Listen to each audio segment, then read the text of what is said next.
আসসালামু আলাইকুম। আজকে আমরা যে ক্লাসটা নিব সেটা হলো যে এইচএসসির সংখ্যা পদ্ধতি ও ডিজিটাল ডিভাইস। এটা কিন্তু আমাদের আইসিটির যেই সাবজেক্টটা আছে সেটার আসলে ৩য় অধ্যায়। এখন এই ৩য় অধ্যায়ের এই অধ্যায় থেকে অনেক প্রশ্ন আসে, অনেকের কনফিউশন থাকে বিভিন্ন বিষয় নিয়ে। তো আমরা আজকে চেষ্টা করব যাতে এটা খুব সহজে তোমরাও বুঝতে পারো, যারা এই ক্লাসটা করতেছো সবাই যেন খুব সহজে বুঝতে পারো, সেই চেষ্টাটা আমার থাকবে। এখন আমরা যদি একটু সামনে যাই, এটা আমার খুবই সংক্ষিপ্ত একটা পরিচয়। আমার নাম মোহাম্মদ রুমান খন্দকার। আমি ঢাকা বিশ্ববিদ্যালয়ে পড়াশোনা করেছিলাম রোবোটিক্স অ্যান্ড মেকাট্রনিক্স ইঞ্জিনিয়ারিং ডিপার্টমেন্টে। আর সংক্ষিপ্ত কিছু পরিচয় আছে নিজের, সেটা তোমরা দেখে নিলেই আশা করি বুঝতে পারবা। তো এইখানে আমি আসলে টাইমটা বেশি অপচয় করতে চাই না, আমি সামনের দিকে আগাই। প্রথমে আসে যে আজকে আমাদের এই যে লেকচারটা আছে সেই লেকচারটাতে আসলে আমরা কি কি কভার করার চেষ্টা করব। যদি আমরা একটু খেয়াল করি তাহলে দেখবা আমরা আজকে সংখ্যা পদ্ধতির আবিষ্কারের যে ইতিহাস সেই জিনিসটা নিয়ে একটু আলোচনা করব। তারপরে শূন্যের যে ধারণা এবং 10 ভিত্তিক যে সংখ্যা পদ্ধতি যেটা আসলে আমরা সচরাচর ব্যবহার করি সেটা সম্পর্কে একটু আলোচনা করব। অঙ্ক, সংখ্যা পদ্ধতি জিনিসটা আসলে কি বোঝায়, সংখ্যা পদ্ধতির প্রকারভেদ, তারপরে পজিশনাল সংখ্যা পদ্ধতির প্রকারভেদ, বিভিন্ন পজিশনাল সংখ্যা পদ্ধতির ধারণা, বিট, বাইট, নিবল এবং ক্যারেক্টার যেটা ব্যবহার করা হয় সেটাও আসলে কি, সেটাও আসলে আমরা এখানে একটু আলোচনা করব। এছাড়া সংখ্যা পদ্ধতির রূপান্তর, যেটা সব থেকে বেশি ইম্পর্টেন্ট। আমি বলি যে আসলে পুরো অধ্যায়টাই ইম্পর্টেন্ট, বাট এই যে জিনিসটা এটাকে আমি একটু বেশি ইম্পর্টেন্স দিব, কারণ সংখ্যা পদ্ধতির রূপান্তর থেকে প্রশ্ন সাধারণত আসে।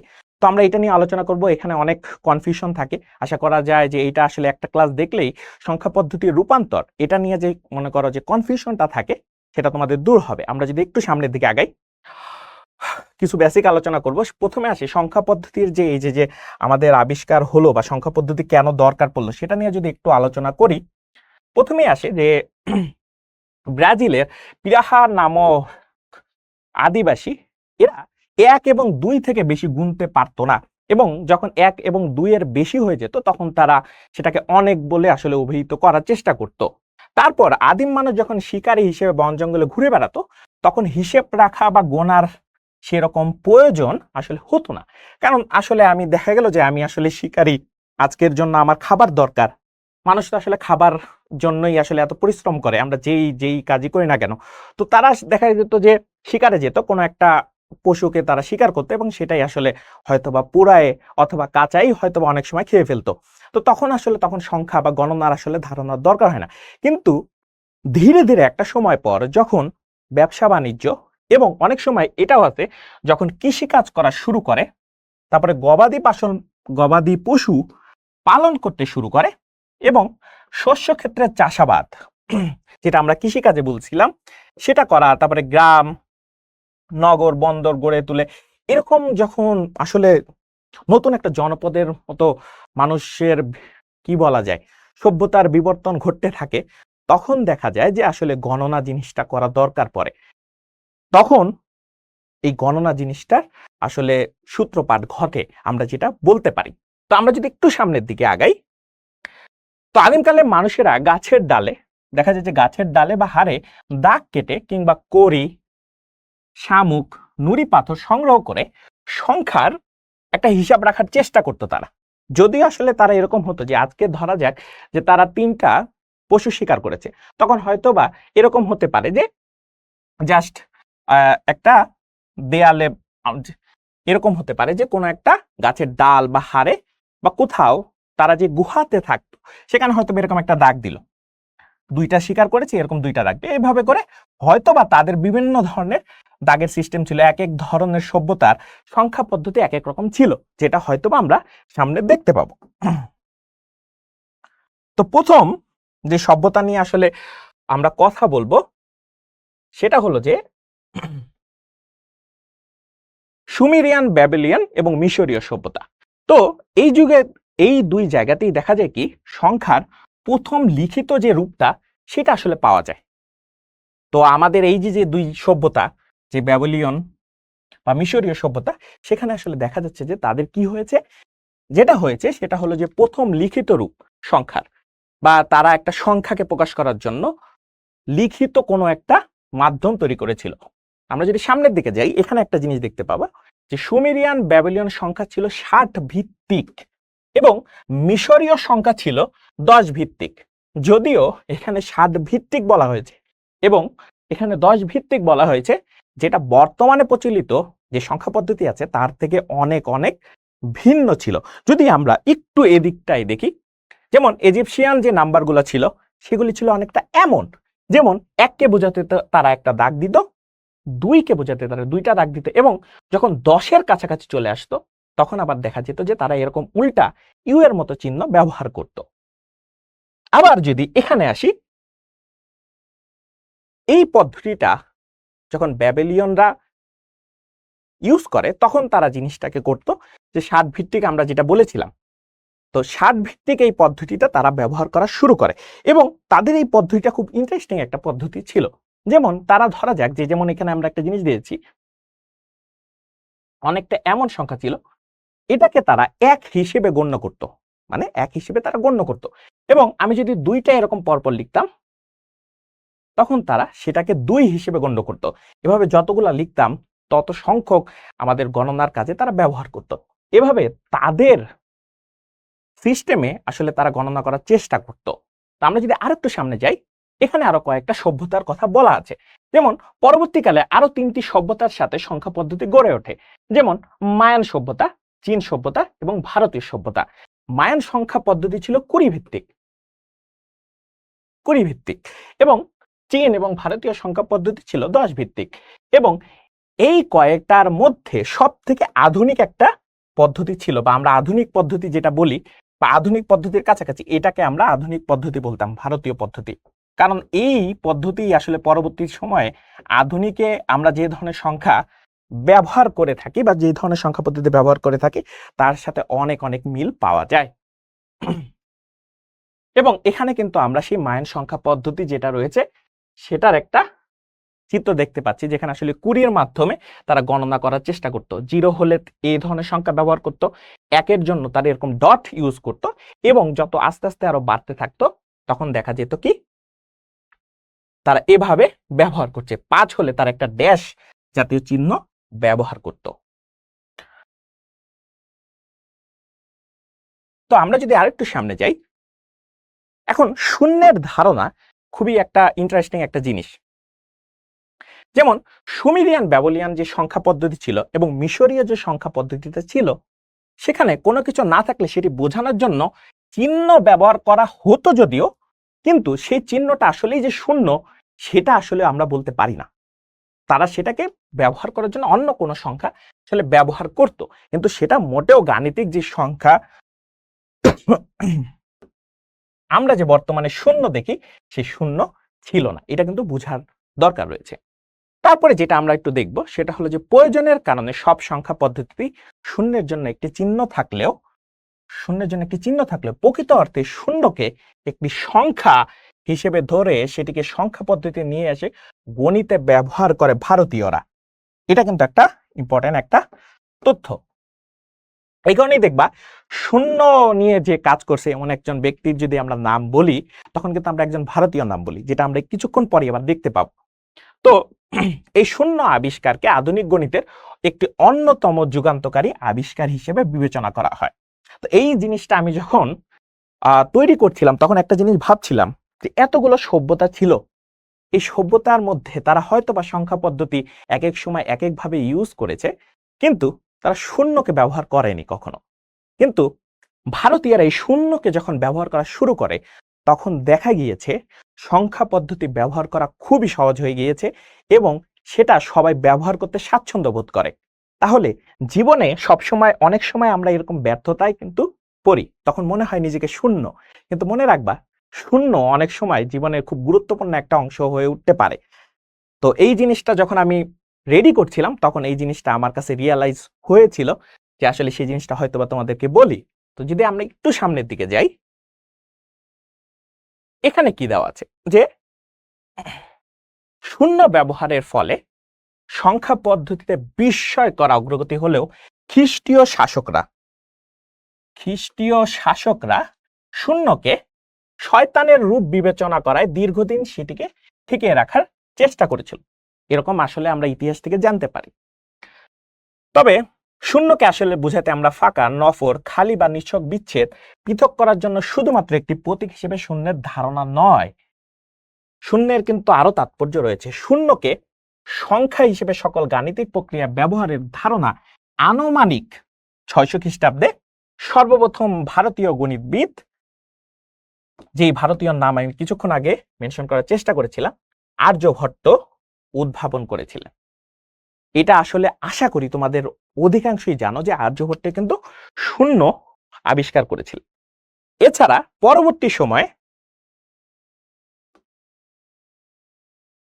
628 খ্রিস্টাব্দে ভারতীয় গণিতবিদ ব্রহ্মগুপ্ত শূন্য এর ব্যবহার সম্পর্কিত নিয়ম কানুনের ধারণা তার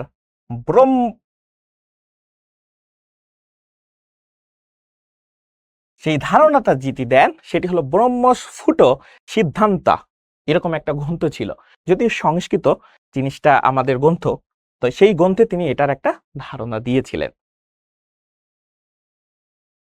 তো এখানে একটা জিনিস বলা আছে, মায়ান এবং চীন যে সংখ্যা পদ্ধতি মাত্র 2টি চিহ্ন ব্যবহার করে লেখা হতো, কিন্তু এরকম হাতে লেখার সময় পাশাপাশি অসংখ্য চিহ্ন বসানোর বিড়ম্বনা বাঁচানোর জন্য ভারতীয় সংখ্যা পদ্ধতিতে 1 থেকে 9 পর্যন্ত 9টি এবং শূন্যের জন্য একটি আলাদা একটা সংখ্যা ব্যবহার করে টোটাল 10টা যে ডিজিট সেটা দিয়েই কিন্তু তারা সংখ্যা পদ্ধতি তৈরি করে, যেটাই আসলে বর্তমানে আমরা অধিকাংশ ক্ষেত্রে ব্যবহার করি। তাই ভারতীয়দেরকে বলা হয় যে আধুনিক সংখ্যা পদ্ধতির যে সূত্রপাত সেখান থেকেই হয়েছে। এবং এই চিহ্নগুলোর অঙ্ক বা ডিজিট বলে আমরা কিন্তু অভিহিত করি। এখানে একটা জিনিস দেখার বিষয় যে 2500 বছর আগে গ্রিকরা ব্যাবিলিয়ন এবং মিশরীয়দের সংখ্যা পদ্ধতির উপর ভিত্তি করে তাদের পূর্ণাঙ্গ 10 ভিত্তিক সংখ্যা পদ্ধতি গড়ে তুলেছিল। যদিও তাদের এই সংখ্যা পদ্ধতিটা একটু অন্যরকম ছিল, সেটার একটা উদাহরণ দেখাই। ধরা যাক আমি ল্যামডা এবং এখানের যে বিটা সেটা লিখলাম। তোমার কি মনে হয় যে এটা আসলে কত বোঝাচ্ছে? এটা এরকম বোঝায় যে ধরো দেখো ল্যামডা কোথায় রয়েছে, ল্যামডা এখানে রয়েছে। এখন এটার আমরা যদি রো বরাবর দেখি তার ভ্যালু কত 3, এবং আমরা যদি কলামের একদম উপরে যাই শীর্ষে তাহলে কত 10, এই দুইটাকে গুণ করলে হয় হলো 30।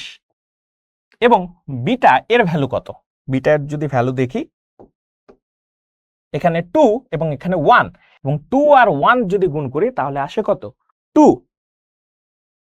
তার মানে এইটা দ্বারা আসলে বোঝাচ্ছিল তখন 32। তারা এইভাবে গণনা করত। খুবই ইন্টারেস্টিং একটা গণনা পদ্ধতি। তোমার কি মনে হয় যে তুমি এইভাবে গণনা পদ্ধতি যদি হতো তাহলে তোমার জন্য সুবিধা হতো কিনা, সেটা তুমি কিন্তু অবশ্যই জানাবে। এবং তুমি এখানে একটা জিনিস দেখো যে রোমান সাম্রাজ্যে গণিতের সেরকম প্রয়োজন ছিল না, তাদের সংখ্যাগুলোতে আলাদা রূপ ছিল না, রোমান অক্ষর দিয়ে সেগুলো প্রকাশ করা হতো। আমরা কিন্তু সেটা সম্পর্কেও জানবো। অনাবশ্যকভাবে জটিল এবং অবৈজ্ঞানিক রোমান সংখ্যা এখনো বেঁচে আছে। রোমান সংখ্যা কিন্তু আমরা এখনো দেখি, এবং আমরা যখন পরিসংখ্যান নিয়ে তোমরা যদি কাজ করে থাকো বা পরিসংখ্যান বিষয়টা দেখো, তখন হয়তোবা তোমরা গণনার সময় অনেক সময় এভাবে ব্যবহার করতে। এটা আসলে সেই রোমান পদ্ধতি। তো এই রোমান পদ্ধতি কিন্তু এখনো আমরা অনেক জায়গায় ব্যবহার করার চেষ্টা করি। তো সেই রোমান পদ্ধতি এখনো কিন্তু আমাদের মাঝে বেঁচে আছে, সেটা কিন্তু তারা আমরা বলতেই পারি। এরপরে দেখো ইসলামী সভ্যতার বিকাশ হওয়ার পর ভারতীয় সংখ্যা পদ্ধতি আরবদের মাধ্যমে ইউরোপে ছড়িয়ে পড়ে। এখন এই যে ইউরোপে যে ছড়িয়ে পড়া, এটা আসলে কিভাবে ঘটেছিল? দেখা যায় যে আমি বলেছিলাম যেটা, যে ভারতীয়রা আসলে সংখ্যা পদ্ধতিটাকে খুব সুন্দরভাবে তারা প্রেজেন্ট করেছিল। তখন আরবীয় বা মধ্যপ্রাচ্য যদি আমরা বলি, বা ওই জায়গা বা আরব যে জায়গাটা ছিল, সেখানকার অধিকাংশ মানুষ ব্যবসা বাণিজ্যের জন্য ভারতে আসতো। তো ভারতে এসে তাদের থেকে এই পদ্ধতিটাই তারা কি করলো, শিখলো, এবং দেখা গেল সেই জিনিসটাই তারা তাদের নিজেদের যে দেশ রয়েছে সেখানে প্রচার করলো, এবং তারাও সেই জিনিসটার সাথে অভ্যস্ত হওয়ার চেষ্টা করলো। তো এই জিনিসটাই তারা করা শুরু করে। এই কারণে ইসলামী সভ্যতার বিকাশের হওয়ার পর ভারতীয়দের থেকেই তাদের কি হয়, ছড়িয়ে পড়ে। ভারত থেকে সে কি করে, নেয়, এবং সেটাই পরবর্তী সময়ে আরবের যে সকল দেশগুলো ছিল সেখানে দেখা গিয়েছে তারা ব্যবহার শুরু করে। এছাড়া বর্তমান যুগে আমরা যদি আর একটু কয়েকটা স্লাইড পরে একটা জিনিস দেখব, সেটা হলো যে 2 কখনো বা 8 এবং কখনো 16 ভিত্তিক সংখ্যাও আধুনিক প্রযুক্তিতে ব্যাপকভাবে ব্যবহার করা হয়, যেটা আমরা কয়েকটা স্লাইড পরেই দেখব। এখন এখানে একটা জিনিস দেওয়ার আছে, দেখো কি বলা আছে যে হিন্দু আরবীয় থেকে আধুনিক অঙ্ক বা চিহ্ন প্রতীক সময়ের ক্রমবিবর্তন। একদম প্রথম দিকের যেই সংখ্যাগুলো ছিল সেখান থেকে ধীরে ধীরে যেই মডার্ন যে সংখ্যাগুলো আসছে সেটার একটা ধারণা এখানে দেওয়া আছে। আশা করি তুমি যদি এটা দেখো তাহলে তুমি একটা ধারণা পাবা। এখানে আবার লেখা আছে খ্রিস্টপূর্ব 2য় শতাব্দীর দিকে ভারতীয় গণনার জন্য লিখিত চিহ্ন এই রূপকে বাকশালী চিহ্ন বলা হয়। এবং কি ধরনের চিহ্ন ছিল সেই চিহ্নগুলোকে কিন্তু তুমি দেখতে পাচ্ছ, এবং এইটা আধুনিক চিহ্নের সাদৃশ বা সাদৃশ্যপূর্ণ আমরা বলতে পারি, সদৃশ বলতে পারি, সাদৃশ্যপূর্ণ বলতে পারি। দেখা যাক, তারা এটাকে এভাবে 1 লিখতো অনেকটা, যেটা আমাদের বর্তমান সময়ে 1 এর সাথে অনেকটাই মিলে যায়। আবার তারা অনেকটা 2কে এভাবে লিখতো, যেটা আমাদের এখনকার 2 এর সাথে অনেকটাই মিলে যায়। তো সেই কারণেই বলেছে আধুনিক চিহ্নের সাদৃশ্যপূর্ণ। এখন আমরা অঙ্ক, সংখ্যা এবং সংখ্যা পদ্ধতি সে সম্পর্কে একটু ধারণা নেই। এখন এখানে একটা সুন্দর কথা বলেছে, সংখ্যা হচ্ছে এমন একটি উপাদান যা কোনো কিছু গণনা, পরিমাণ ও পরিমাপ করার জন্য ব্যবহৃত হয়। এটা কিন্তু আমাদের প্রাত্যহিক জীবনে আমরা কিন্তু ব্যবহার করি।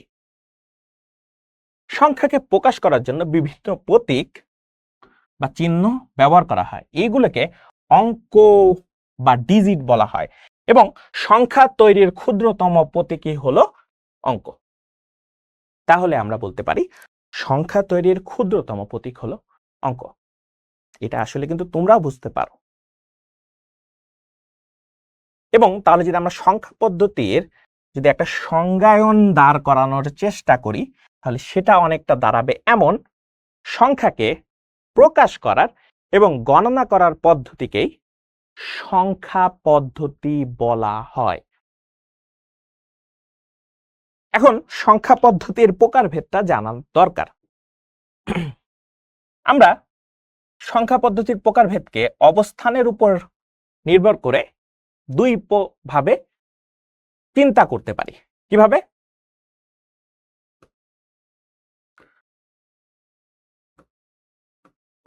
স্থানিক, আরেকটা অস্থানিক।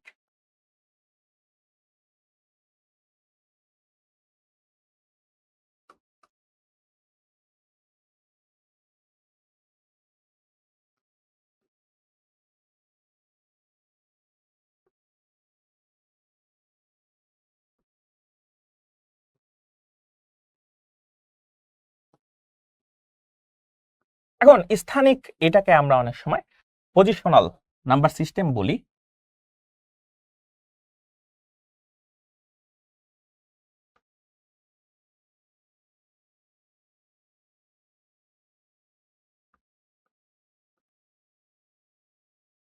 এবং এটাকে আমরা নন পজিশনাল নাম্বার সিস্টেম বলি।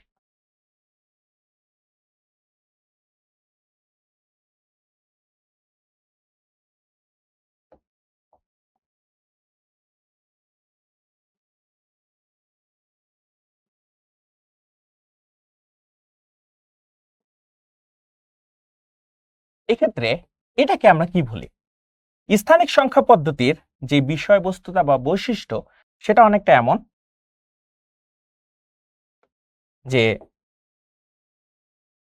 আমরা সংখ্যার অবস্থানের উপর নির্ভর করে, অবস্থানের উপর মান নির্ভর করে,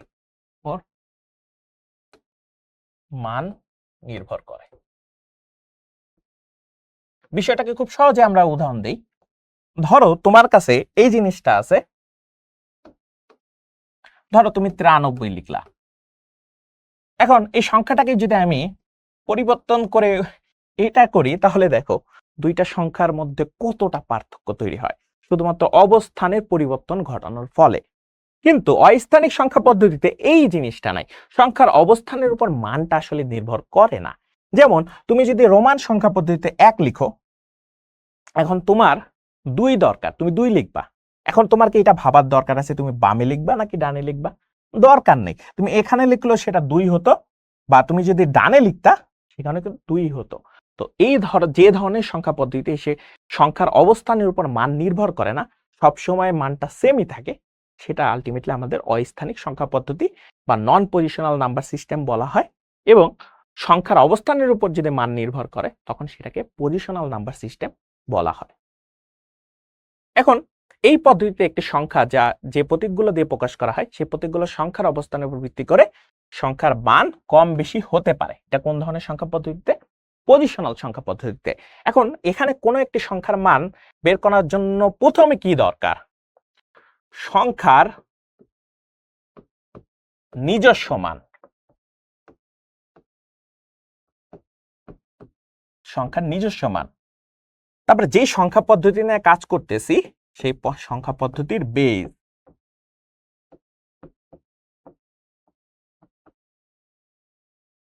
এরপরে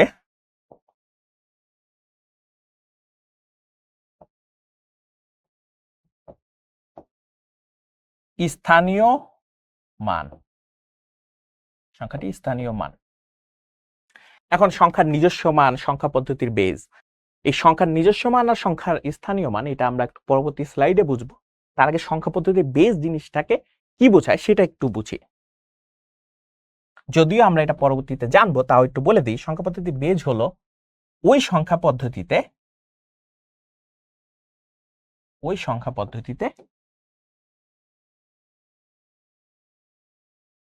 যতগুলো মৌলিক সংখ্যা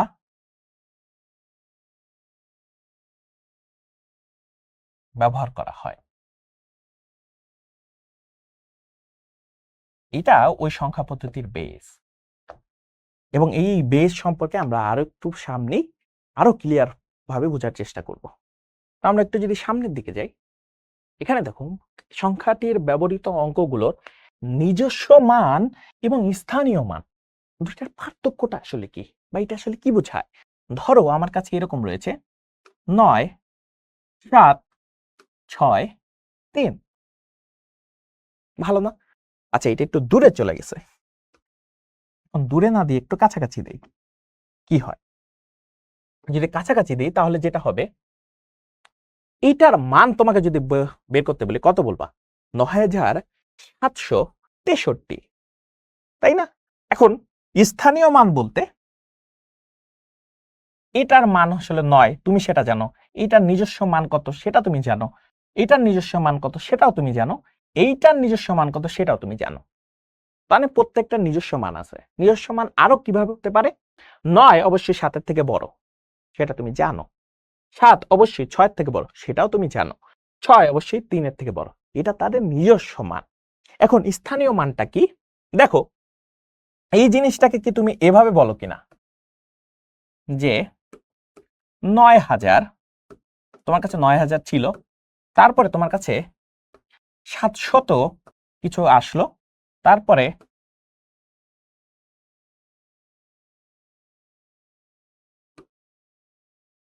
ধরো 6টা 10 টাকার নোট আসলো তোমার কাছে।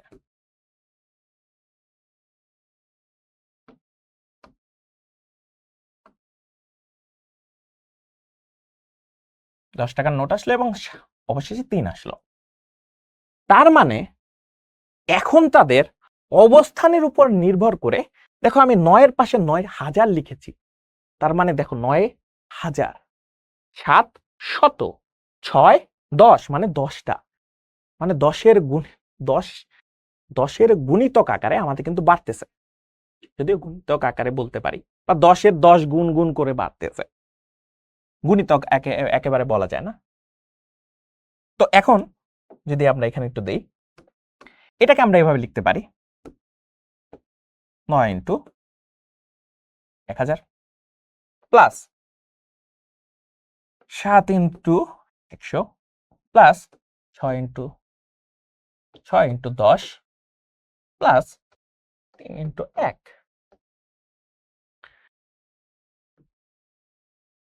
এখন এই জিনিসটাকে আমরা এভাবে লিখতে পারি,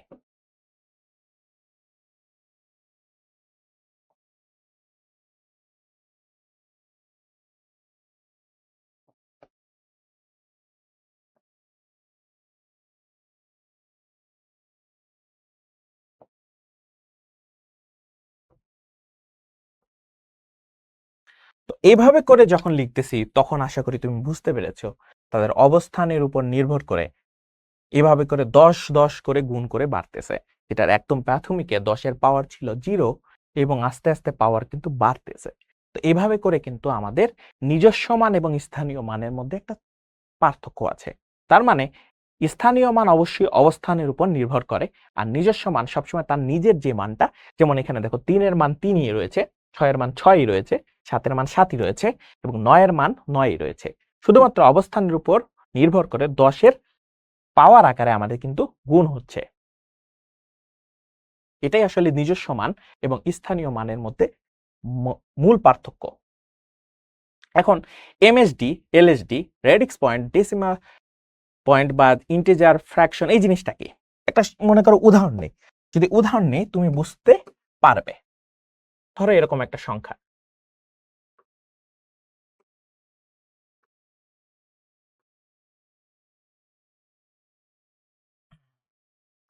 এই সংখ্যার একটা জিনিস খেয়াল করো, তোমার কাছে কি মনে হয় কোন সংখ্যাটা সব থেকে বেশি ইম্পর্টেন্ট তোমার কাছে মনে হচ্ছে? ধরো এই দুই সংখ্যাটা যদি পরিবর্তন হয়ে 3 হয়ে যেত তাহলে সংখ্যার মান অনেক বেড়ে যেত, তাই না? তাহলে এই ধরনের সংখ্যা যে বা যে সংখ্যার আমরা পজিশনাল সংখ্যার একদম লাস্টের যে ভ্যালুটা এদিকে দেখি, যদি আমরা এভাবে ধরি বামের যে সংখ্যাটা আছে সেটাকে আমরা এমএসডি বলি, বা এটাকে আমরা বলতে পারি মোস্ট সিগনিফিক্যান্ট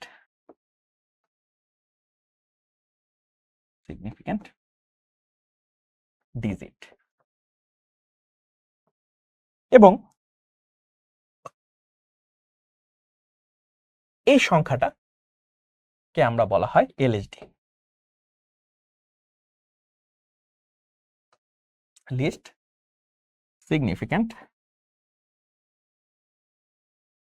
ডিজিট। তার মানে এইটার আসলে গুরুত্ব অনেকটাই কম, কারণ দশমিকের পরে এবং এখানে যদি খুব একটা পরিবর্তনও হয় তেমন একটা আসলে আমাদের কাছে মনে হচ্ছে না যে খুব বেশি আমাদের লস হয়ে যাবে, জিনিসটা এইভাবে আমরা যদি চিন্তা করি। বাট এখানে যদি 2-এর জায়গায় 3 হয়ে যায় হয়তোবা অনেক বড় হয়ে যেতে পারে, আবার যদি এখানে 2-এর জায়গায় কম হয়ে যায় তখন অনেক সংখ্যাটা ছোট হয়ে যেতে পারে। জিনিসটা কিন্তু এরকম হতে পারে, ধরো একটা টিকিটের প্রাইস ধরো যে 1000 টাকা, এখন হঠাৎ করে সেটা 1000-এর জায়গায় যদি 5000 হয়ে যায়, জাস্ট 1-এর জায়গায় 5-এর পরিবর্তন হয়েছে, তাহলে দেখো তোমার কাছে জিনিসটা কিন্তু মনে করো যে অন্যরকম একটা, যে হঠাৎ করে দাম বেড়ে গিয়েছে। আবার তোমার মার্ক ছিল 80, এখন সেটার মার্ক হয়ে গেছে ধরো 50, তার মানে কমে গিয়েছে, তখনও কিন্তু তোমার জন্য একটা মনে করো যে মানে বুক ধুকবুক ধুকবুক করতেছে, এরকম একটা অবস্থা। তো যে কোনো সময় পজিশনাল সংখ্যা পদ্ধতি একদম বামের যে সংখ্যাটা থাকে সেটাকে আমরা মোস্ট সিগনিফিক্যান্ট ডিজিট আমরা বলি, এবং ডানের একদম সংখ্যা যেটা থাকে সেটাকে আমরা বলি লিস্ট সিগনিফিক্যান্ট ডিজিট। এটা একটু আমরা মনে রাখার চেষ্টা করব। রেডিক্স পয়েন্টটা কি? এই যে আমরা ছোটবেলা থেকে দশমিক শিখেছিলাম, আমরা যে দশমিক শিখেছিলাম এইটাই হলো আসলে আমাদের রেডিক্স পয়েন্ট বা ডেসিমাল পয়েন্ট, যেটাই বলি না কেন রেডিক্স পয়েন্ট বলতে পারি আমরা। আচ্ছা, এরপরে বলেছি ইন্টিজার এবং ফ্র্যাকশন। এটাও আশা করি তোমরা ছোটবেলা থেকে অনেক কিছু এগুলি শিখে ফেলেছো। তারপর আমি হালকা একটু ধারণা দেই। দশমিকের আগের যেটা আছে সেটা হলো আমাদের ইন্টিজার বা পূর্ণ সংখ্যা আমরা বলি, আর দশমিকের পরে যা আছে বা দশমিক পরে যেটা আছে সেটাকে আমরা ফ্র্যাকশন বলতেছি। তো আশা করি এইটা একটা সংখ্যা পদ্ধতির বেসিক জিনিসগুলো তো আশা করি তোমাদের এখানে কোনো ধরনের কনফিউশন থাকবে না। আমরা যদি একটু সামনের দিকে যাই, এখন পজিশনাল সংখ্যা পদ্ধতি এবং এর প্রকারভেদটা আমাদের জানা জরুরি। কত ধরনের প্রকার রয়েছে? আমরা পজিশনাল সংখ্যা পদ্ধতিকে 4 ভাগে ভাগ করব। এক হলো বাইনারি,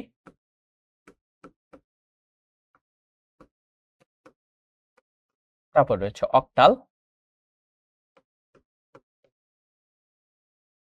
তারপর রয়েছে ডেসিমাল,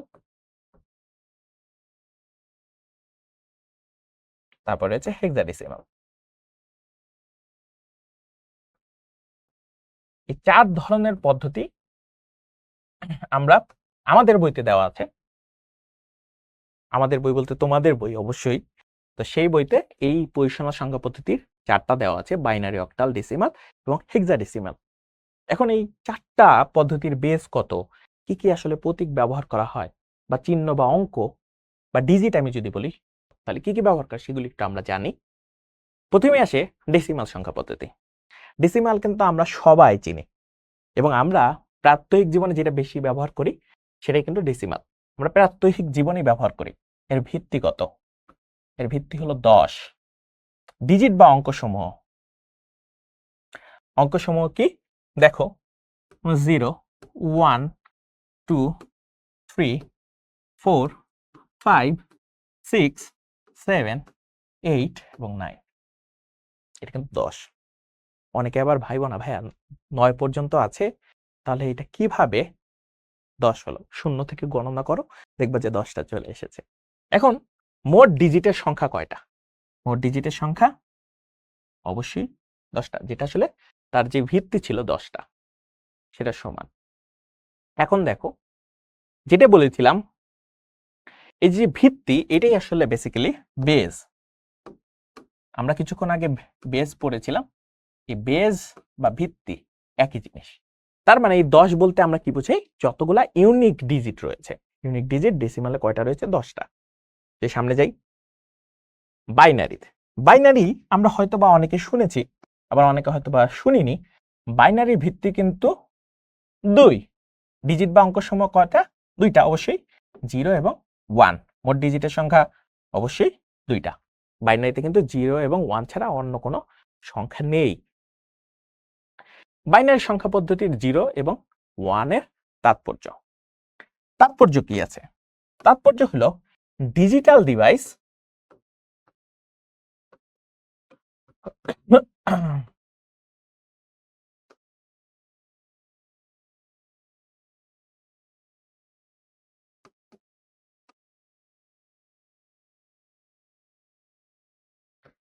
ডিজিটাল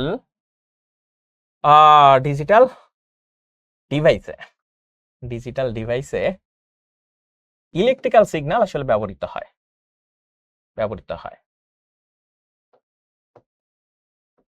সেখানে অন বলতে আমরা 1 কে 1 দ্বারা রিপ্রেজেন্ট করতে পারি এবং অফ দ্বারা 0 রিপ্রেজেন্ট করতে পারি, বা 0 দিয়ে আসলে অফ কে রিপ্রেজেন্ট করতে পারি, এভাবে বলা যায়। তো এক্ষেত্রে একটা মজার বিষয় হলো যে আমরা তাহলে এই যে ডিজিটাল ডিভাইসের 2টা স্টেটকে আমরা খুব সহজে রিপ্রেজেন্ট করতেছি। যখন ভোল্টেজ হাই তখন আমরা সেটাকে 1 দিয়ে রিপ্রেজেন্ট করতে পারি, এবং যখন ভোল্টেজ লো সেক্ষেত্রে আমরা সেটাকে 0 দিয়ে খুব সহজে রিপ্রেজেন্ট করতে পারতেছি। বাট এটা যদি ডেসিমাল সংখ্যা পদ্ধতি দিয়ে ব্যবহার করা হতো, তার মানে 10টা আলাদা আলাদা স্টেট তৈরি করতে হতো। এখন তোমার কাছেই বলো, জিনিসটা এমন যদি হতো যে অন এবং অফের মাঝখানে 10টা আলাদা আলাদা স্টেট আছে। স্টেট বলতে মনে করো যে বিভিন্ন অবস্থান, তো জিনিসটা একটু অন্যরকম হয়ে যেত। তো সেটা করা যায় না এটা বলবো না, অবশ্যই করা যায়, বাট অনেক জটিল হয়ে যায় সার্কিটটা। এবং এই জটিল সার্কিট যাতে আমাদের ব্যবহার করতে না হয়, তাই সব থেকে সহজ সার্কিট ব্যবহার বা সার্কিটকে বানানোর জন্য আমরা আসলে এই বাইনারি সংখ্যা পদ্ধতিটাই ব্যবহার করি। এই কারণে এখানে একটা জিনিস বলেছে, যদি দেখি একটু, যে ডিজিটাল ইলেকট্রনিক্সের জন্য 10 ভিত্তিক সংখ্যা খুব কার্যকর নয়, কারণ 10টি চিহ্নের জন্য 10টি ভিন্ন ভিন্ন ভোল্টেজ ব্যবহার করে ইলেকট্রনিক যন্ত্রপাতি তৈরি করা বাস্তবসম্মত নয়, এবং যদি বানানোও যায় সেটা অনেক বেশি কমপ্লেক্স হয়ে যায়। এই কারণে দুটি চিহ্নের জন্য দুটি ভোল্টেজ লেভেল তুলনামূলকভাবে অনেক সহজ, মানে অন হবে এবং অফ হবে, যেটা খুবই সহজভাবে রিপ্রেজেন্ট করা যায়। এই কারণে দুই ভিত্তিক বা বাইনারি সংখ্যার উপর ভিত্তি করেই আসলে ডিজিটাল ইলেকট্রনিক্স গড়ে উঠেছে। তো বাইনারি সংখ্যা 0 এবং 1 এই দুইটি অঙ্ক ব্যবহার করে গড়ে উঠেছে।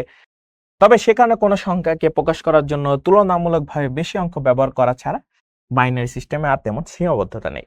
যেহেতু 0 আর 1 ছাড়া আর কোনো সংখ্যা নেই, তো দেখা যায় যদি আমার ডেসিমালের সমতুল্য কখনো ব্যবহার করতে হয়, তখন হয়তো বা 0 আর 1 দিয়ে কয়েকটা ডিজিট বাড়ে, বাট আলটিমেটলি সেটাও আসলে খুবই মনে করো সরল প্রকৃতির হয়, খুব বেশি কমপ্লেক্স হয় না, যেটা আমরা একটু সামনে একটু দেখার চেষ্টা করব সমতুল্য জিনিসটা কি।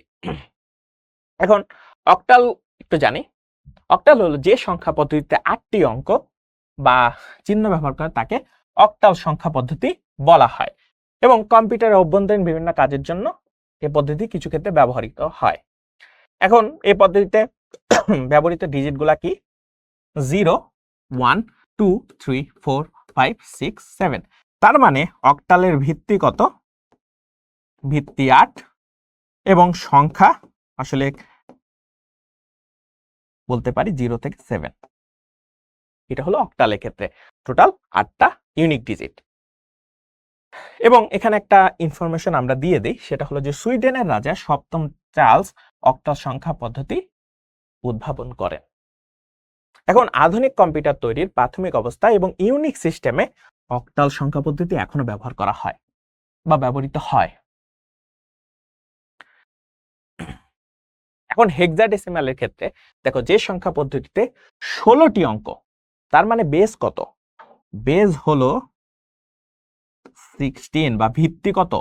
16। এখন হেক্সাডেসিমালের ভিত্তি হচ্ছে 16, কাজে এটাকে প্রকাশ করার জন্য 16টি অঙ্ক প্রয়োজন। এখন প্রশ্ন আসতে পারে, ভাইয়া জিনিসটা তো আমি তো নর্মাল ডেসিমালে কি দেখি 0 থেকে 9 পর্যন্ত, তাহলে আমি 16 বানাবো কি করে? এই কারণে হেক্সাডেসিমালে যেটা করে, 0 থেকে 9 পর্যন্ত হওয়ার পরে, ধরো 0 থেকে 9 তুমি লিখলা, তারপরে তো 10 লিখতে হবে। তো 10 না লিখে তখন ওরা সেটা সমতুল্য বানায় হলো এ, বি, সি, ডি, ই এবং এফ।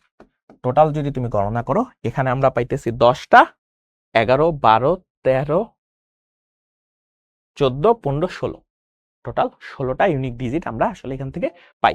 এভাবে করে কিন্তু হেক্সাডেসিমালকে প্রকাশ করা হয়। এই জন্য আসলে আলটিমেটলি আমাদের ইংরেজি বর্ণ তারা ব্যবহার করেছে। এখন এক নজরে যদি তোমরা একটু দেখে নিতে পারো যে পজিশনাল সংখ্যা পদ্ধতি কোনগুলো, যদি আমরা একটু দেখি, এখানে কি আছে? দশমিক বা ডেসিমাল, বেস বা ভিত্তিগত, তারপরে প্রতীক বা চিহ্ন কতগুলা রয়েছে, তারপরে একটা উদাহরণ দেওয়া আছে, সেটা তোমরা একটু দেখে নিতে পারো। তারপরে রয়েছে বাইনারি, বাইনারি বেস বা ভিত্তিগত, সেটাও কিন্তু তোমাদের এখানে দেওয়া আছে। তারপরে এই জিনিসটা যদি তোমরা একটু চোখ বুলায় নাও, তাহলে তোমরা নিজেরাই বুঝতে পারবে। তারপরে বিভিন্ন সংখ্যা পদ্ধতির সমতুল্য ছক, যেমনটা বলেছিলাম, সমতুল্য জিনিসটা তো আসলে বুঝাইতে হবে যে আমার কাছে এখন ধরো এরকম আছে, আমার কাছে 100 টাকা আছে, বাট এখন আমি বললাম এই 100 হলো ধরো যে অক্টালে, তো আমার কাছে আসলে ডেসিমালে কত আছে। তো এই জিনিসগুলো কিন্তু তোমাদের পরীক্ষা আসতেই পারে প্রশ্ন আকারে, খুবই যদি ক্রিয়েটিভ প্রশ্ন আসে। তো দেখো, ডেসিমালে 0 সবার ক্ষেত্রেই 0, আবার ডেসিমালে 1 সবার ক্ষেত্রে 1। যখনই 2 আসে বাইনারি, তখন একটু ঝামেলায় পড়ে যায়। দেখো, বাইনারি একটা ঝামেলায় পড়ে যাচ্ছে, বাইনারি ঝামেলায় পড়ে যে এখন সে কি করবে, তার কাছে তো 0 আর 1ই আছে, আর তো সংখ্যা নাই। তখন দেখো একটা মজার বিষয় দেখাই, যেমন এই জিনিসটা আসলে অনেকেই হয়তো জানো না, বাট অনেকেই হয়তো বা মুখস্থ করবা, বাট মুখস্থ করার দরকার নাই। জিনিসটা দেখো একটা প্যাটার্ন, যখন আমরা 0 থেকে আস্তে আস্তে আস্তে করে 9 আসি, তারপরে আমরা কি করি? ডেসিমালে 10 লিখি, তাই না? বাট কখনো কি নিজেকে প্রশ্ন করছো যে আসলে 10ই কেন লিখি? জিনিসটা হইলো এরকম, দেখো যখন আমার কাছে ইউনিক ডিজিট গুলো একেবারে শেষ হয়ে যায়, তখন আমি আবার রিপিট করি, তখন রিপিট করি 9 পরে আবার রিপিট করে আসলে আমি লিখি তখন 0। বাট এই 0 যদি শুধু 0 থাকতো, তাহলে এই 0 আর এই 0 এর মধ্যে কোনো পার্থক্য থাকতো? থাকতো না। এই কারণে ধরো এই জিনিসগুলাকে আমরা এভাবে লিখতে পারি না 0 0 0 0 9 এবং শূন্যের পরবর্তী সংখ্যা কত 1। আবার যখন এটা করতে করতে 19-এ শেষ হয়, তো 9-এর পরে যেহেতু আর কোনো ইউনিক ডিজিট নাই, তখন আমরা কি করি 0 দেই এবং 1-এর পরে পরবর্তী সংখ্যা কত 2। এভাবে করতে করতে ধরো 99-এ আসলাম, তখন আমার কাছে ইউনিক ডিজিট আর নাই, তাহলে 9-এর পরে আমরা সেখানে কত ব্যবহার করি 0। আবার 9-এর পরে এখানেও কোনো ইউনিক ডিজিট নাই 0। এরপরে আমরা যেহেতু এর আগে আমি একটা 0 মনে মনে ধরে নিতে পারি, তাহলে 0 পরবর্তী সংখ্যা কত 1। দেখো এইভাবে করে কিন্তু আমাদের ব্যবহৃত হয়। এটা কিন্তু তোমরা অনেকেই হয়তোবা কখনো রিয়ালাইজ করো নাই যে এইভাবে কিন্তু করা যেতে পারে। সেম জিনিসটা এখানে একটা জিনিস দেখো, বাইনারিতে 0 আর 1-এর পরে কোনো ডিজিট নাই, মানে 1-এর পরে তার কোনো ইউনিক ডিজিট নাই, তাই 1-এর পরে সে রিপিট করে কত আসতেছে 0 এবং সামনে একটা 1 লিখতে, তার মানে এই জিনিসটা আমরা 0 0 লিখতে পারতাম আলটিমেটলি, তার মানে 1। আবার দেখো 0-এর পরবর্তী সংখ্যা 1 আর এখানে তো 1 আছেই। এখন দেখো আবার তো পরবর্তী একটা সংখ্যায় যাইতে হবে, তখন দেখো 1-এর পরবর্তী সংখ্যা কত লিখতেছি 0, আবার পরের ডিজিটে যাই। এখন 1-এর পরবর্তী সংখ্যা কত আছে 0, বাট যদি 0ই লিখতাম তাহলে এই 0 আর 0-এর মধ্যে পার্থক্য আছে নাই, তখন সামনে আরেকটা 1 দিয়েছি। জিনিসটাকে আমরা এরকম ধরতে পারতাম 0 1 1। এই জিনিসটাই কিন্তু বারবার রিপিট হয় এবং এইটা থেকে অনেক সময় ইউনিভার্সিটি অ্যাডমিশনে কিন্তু কোশ্চেন আসে। তো একটু যদি জটিল হয় সেটা নিয়ে আমরা আসলে প্র্যাকটিস করাবো সামনে একটু। তো এটাই কিন্তু দেখো বারবার রিপিট হচ্ছে। এবং তোমরা যদি একবার একটু চোখ বুলায় নাও, তাহলে বিভিন্ন সংখ্যা পদ্ধতির সমতুল্য যে ছকটা, এটা সম্পর্কে একটা আইডিয়া পেয়ে যাবে। তো আমরা যদি সামনে যাই, এখানে দেখো আবার অক্টালে দেখো 7 পর্যন্ত তো ঠিক আছে, অক্টালে তো 7-এর পরে আর কোনো সংখ্যা নাই, তাহলে কি করতে হবে দেখো ভাইয়া, জিনিসটা আবার সে দেখো 0 0 দিয়ে রিপিট করা শুরু করছে এবং সামনে কত আসছে 1, তার মানে এরকম লিখতে পারতাম 0 7, 7-এর পরে যেহেতু আর সংখ্যা নাই, তাহলে আবার রিপিট করো 0 এবং এই সংখ্যা একটা বাড়াই দাও 1 0। এভাবে করে করেই বারবার রিপিট হচ্ছে। তো এটা কিন্তু মজার একটা ইনসাইট, এটা তুমি যদি বুঝতে পারো তাহলে অনেক গুরুত্বপূর্ণ একটা জিনিস তুমি কিন্তু শিখে গেছো।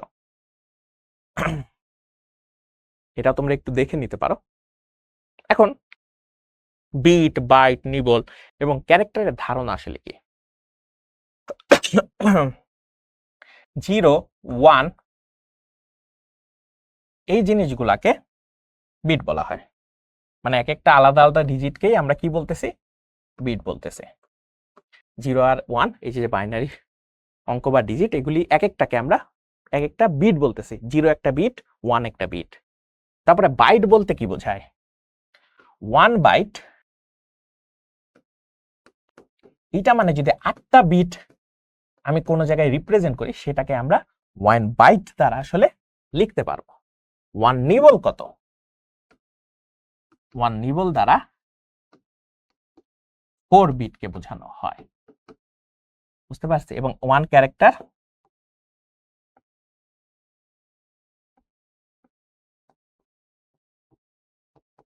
1 বাইটের সমান, তার মানে আসলে 8 বিটের সমান। এইগুলো আসলে আমাদের মানে আমরা যখন এই অধ্যায়টা পড়বো, তখন এই ধরনের ওয়ার্ডগুলো আমাদের হর হামেশাই ব্যবহার করা লাগতে পারে, সেই জন্য একটু জেনে রাখা জরুরি। আচ্ছা, অ্যাডভান্স একটা কনসেপ্ট তো তোমাদের জানানো দরকার। তো অ্যাডভান্স জিনিসটা আসলে আমাদের জানলে সুবিধা হয় যে আমরা আসলে খুব বেসিক জিনিসটা বুঝতে পারি, যে আমরা যে বেসিক জিনিসগুলো এতক্ষণ জানলাম, যে অ্যাডভান্স একটু জিনিস জানি, তাহলে দেখা যাবে যে তোমরা কতটুকু বুঝতে পেরেছো সেটা তোমাদের কাছে আসলে একটু কি হয় বলা যায় যে তোমাদের কাছে একটু যাচাই করার সুযোগ হবে। ধরো আমার নামেই ধরো একটা সংখ্যা পদ্ধতি আমি তৈরি করলাম, ধরো রোমান সংখ্যা পদ্ধতি। এইটা আবার রোমান সংখ্যা পদ্ধতি না, ধরো রোমান সংখ্যা পদ্ধতি। আমি যদি এরকম হতো রোমান সংখ্যা পদ্ধতি, এখন আমার সংখ্যা পদ্ধতি ধরো আমি বেস কত ধরবো, ধরো আমার সংখ্যা পদ্ধতির বেস হইল 4, ঠিক আছে? আমার সংখ্যা পদ্ধতির বেস 4, তাহলে আমার কাছে কি কি ডিজিট আছে? ডিজিট আছে 0 1 2 এবং 3। নাইস না? যে আমি ধরো এরকম একটা সংখ্যা পদ্ধতি যদি আমারটা গণ্য করা হতো, তাহলে কিন্তু এরকম আমি একটা সংখ্যা পদ্ধতি দাঁড় করে ফেলতাম। যে 0 1 2 3 এটা আমার একটা ধরো সংখ্যা পদ্ধতি। এখন এই সংখ্যা পদ্ধতি কেমন হতো যদি আমরা একটু তোমাদের দেখাই যে ধরো 33, ঠিক আছে? এখন 33 এর পরবর্তী সংখ্যা কত? এখন যদি আমি তোমাদেরকে প্রশ্ন করি এর পরবর্তী সংখ্যা কত, এবং এখানে একটা জিনিস তোমাদের মনে রাখতে হবে, তোমার কাছে একটা প্রশ্ন আসতে পারে, ভাইয়া আপনি এখানে একটা জিনিস দিয়েছেন এই যে 33 এটা আসলে ডেসিমালে আছে নাকি অক্টালে আছে, না আপনি যে সংখ্যা পদ্ধতি এখন হঠাৎ করে বানিয়ে ফেললেন সেটা আমি বুঝবো কিভাবে? সেই জন্য সব সময় এখানে একটা বেস লিখে দিতে হয়। এটা এভাবে লিখতে পারো, অথবা অথবা এরকমও লেখা যায়, অথবা এখানেই তুমি ব্র্যাকেট দিতে পারো, তবে বেসটাকে একটু নিচের দিকে লিখতে হয়। তো এখন এটার পরবর্তী সংখ্যা তুমি একটু রিয়ালাইজ করার চেষ্টা করো তো এটা কি হতে পারে। তুমি যদি এটা আসলে বুঝতে পারো তাহলে আসলে অনেক কিছু বুঝে গেছো। যদি আমরা একটু দেখি 33, তাই না? এখন 33 পরবর্তী সংখ্যা কি হতে পারে? 3 পরে কি আর কোনো ইউনিক ডিজিট আমার এই সংখ্যা পদ্ধতিতে আছে? এটা তো নাই, তার মানে 0 হবে। ভালো কথা। এরপরে কি আর কোনো সংখ্যা 3 এর পরে তো নাই, তাহলে কি হওয়া উচিত? এরপরে কি 0 হবে? তিনটেই 0, 0 তো হওয়া সম্ভব না। তার মানে এটাকে আমরা 0 ধরতে পারতাম না মনে মনে? তাহলে দেখো, তার মানে 33 থেকে আসলে 100 হয়ে গেছে। এবং এটা কোন সংখ্যা পদ্ধতি? যদিও আমি আসলে যদিও মজার ছলে এই জিনিসটা বানিয়েছি, বাট এটাই কিন্তু মানে এইভাবেই কিন্তু একটা কাজ করে। তো আমরা বলতে পারি যে এই সংখ্যার পরবর্তী সংখ্যাটা হলো এত। এখন এটা খুবই ইম্পর্টেন্ট একটা জিনিস, আশা করি এটা তোমরা খুব সহজে বুঝতে পারছো যে আমরা যদি এরকম আমাদের বেস দেওয়া থাকে তাহলে কিন্তু আমাদের এইভাবে চিন্তা করতে হবে। আমরা যদি একটু সামনের দিকে যাই, এখন তোমার কাছে আমরা কয়েকটা ধরো একটু প্র্যাকটিস করি। যেমন ধরো 55 এটা ধরো 7, ঠিক আছে? এর পরবর্তী সংখ্যা কত? ধরো এর পরবর্তী সংখ্যা তোমরা আমার সাথে সাথে যদি প্র্যাকটিস করো তাহলে তোমাদের জিনিসটা খুব ইজিলি তোমরা এখনই তোমরা মনে করো যে যাচাই করে ফেলতে পারবা। পরবর্তী সংখ্যা কত? 55, ঠিক আছে? 55। অনেকে আবার এটারে কি মনে করবে, ভাইয়া মনে হয় অক্টাল লিখে ফেলছে। জিনিসটা অক্টাল না, কিন্তু বেশ কিন্তু আমি এখানেও চেঞ্জ করে দিছি। 55 মানে বেস কত? 7, ঠিক আছে? বেস হলো 7 এবং দেখো বেসটাকে একটু নিচের দিকে লিখছি, তার মানে এটা আসলে নরমাল অক্টাল না। অক্টালে কত বেস থাকে? 8। এটা হলো এমন একটা সংখ্যা পদ্ধতি যেটার বেস কত? 7। আচ্ছা ভালো কথা, এর পরবর্তী সংখ্যা কত? 5 এর পরে সংখ্যা কি থাকার কথা কত? দেখো তো, এটা যদি ইউনিক ডিজিট গুলো আমি লিখি, ইউনিক ডিজিট কত হবে? 0 1 2 3 4 5 6। দেখো তো, এই যদি আমাদের 6টা হয় তাহলে কয়টা ডিজিট পাইলাম? 1টা 2টা 3টা 4টা 5টা 6টা 7টা, তাহলে 7টা পেয়েছি। 7টা পেয়েছি যেহেতু, তার মানে 5 এর পরে কত আছে? 6 এবং এটা দেখো, কারণ 55 এর পরে 56, কারণ আমার তো চেঞ্জ করা লাগতেছে না, কারণ আমি তো পরবর্তী সংখ্যা পেয়ে গেছি, তাহলে তো আমার চিন্তা নাই, রিপিট করা লাগে না এখনো। তো রিপিট করা লাগতো তখন আমার সমস্যা হইতো। এরপরে যদি আবার আমার পরবর্তী সংখ্যা, তখন কত হইতো? তখন হইতো 56 এর পরে 6 কি আছে? 6 এর পরে আর ইউনিক ডিজিট আছে? নাই, 0। 5 এর পরে 6, এই যে রিপিট করা লাগতেছে। বুঝতে পারছো? এটা যদি আশা করি বুঝতে পারো তাহলে তোমাদের জন্য অনেক ইজি হয়ে যাবে জিনিসটা। এখন তোমাকে যদি আমি এরকম বলি 77, ঠিক আছে? 77 এটার আগের সংখ্যা বের করো। এবার উল্টাটা বলতেছে, পূর্ববর্তী সংখ্যা কত? পূর্ববর্তী সংখ্যা, পূর্ববর্তী সংখ্যা পূর্ববর্তী সংখ্যা কত হবে? পূর্ববর্তী সংখ্যা দেখো তো এটা হয় কিনা, কারণ অক্টালে সব থেকে বড় সংখ্যাটা হলো 7। তাহলে দেখো 6 এর পরবর্তী সংখ্যা 7, এটা পেয়ে গেছে। এর পরবর্তী সংখ্যা কত?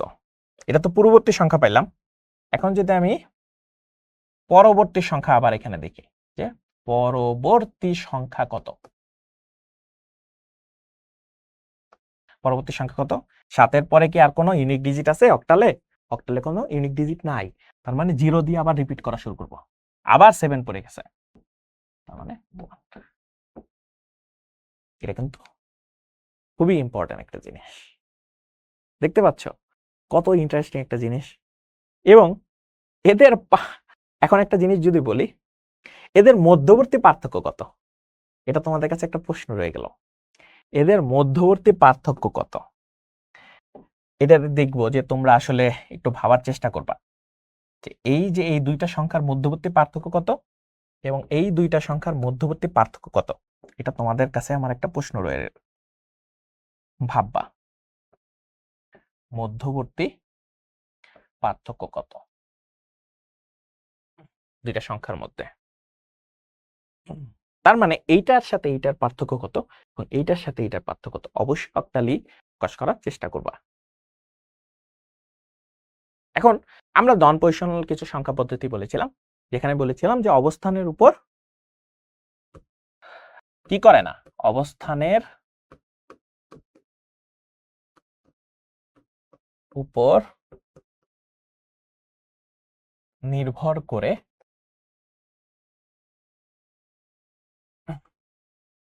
সংখ্যার মান নির্ধারিত হয় না, সংখ্যার মান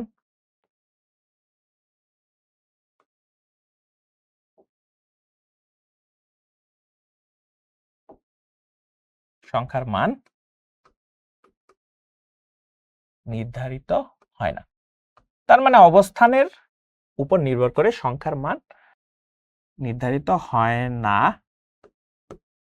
অঙ্কটির বা অঙ্কের।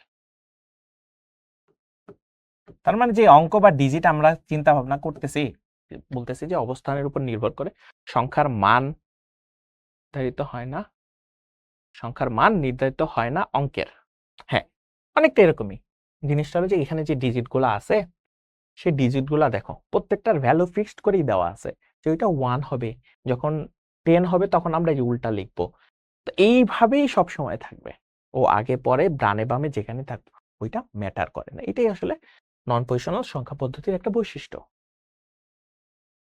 এখন আমরা এক নজরে সংখ্যা পদ্ধতির রূপান্তর জিনিসটা একটু দেখব যে কিভাবে আসলে সংখ্যা পদ্ধতি রূপান্তর করা যায়।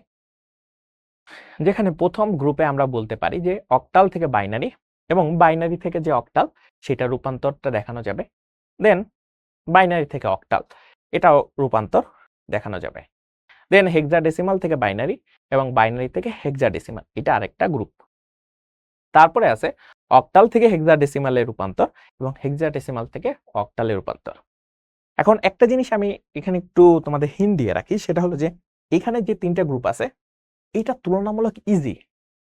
তুমি যদি একটু টেকনিক খাটায় এটা শিখতে পারো, এই তিনটা যে পদ মানে গ্রুপ আমরা এখানে, সরি তিনটা না, কয়টা গ্রুপ করেছি, 4টা গ্রুপ করার চেষ্টা করেছি।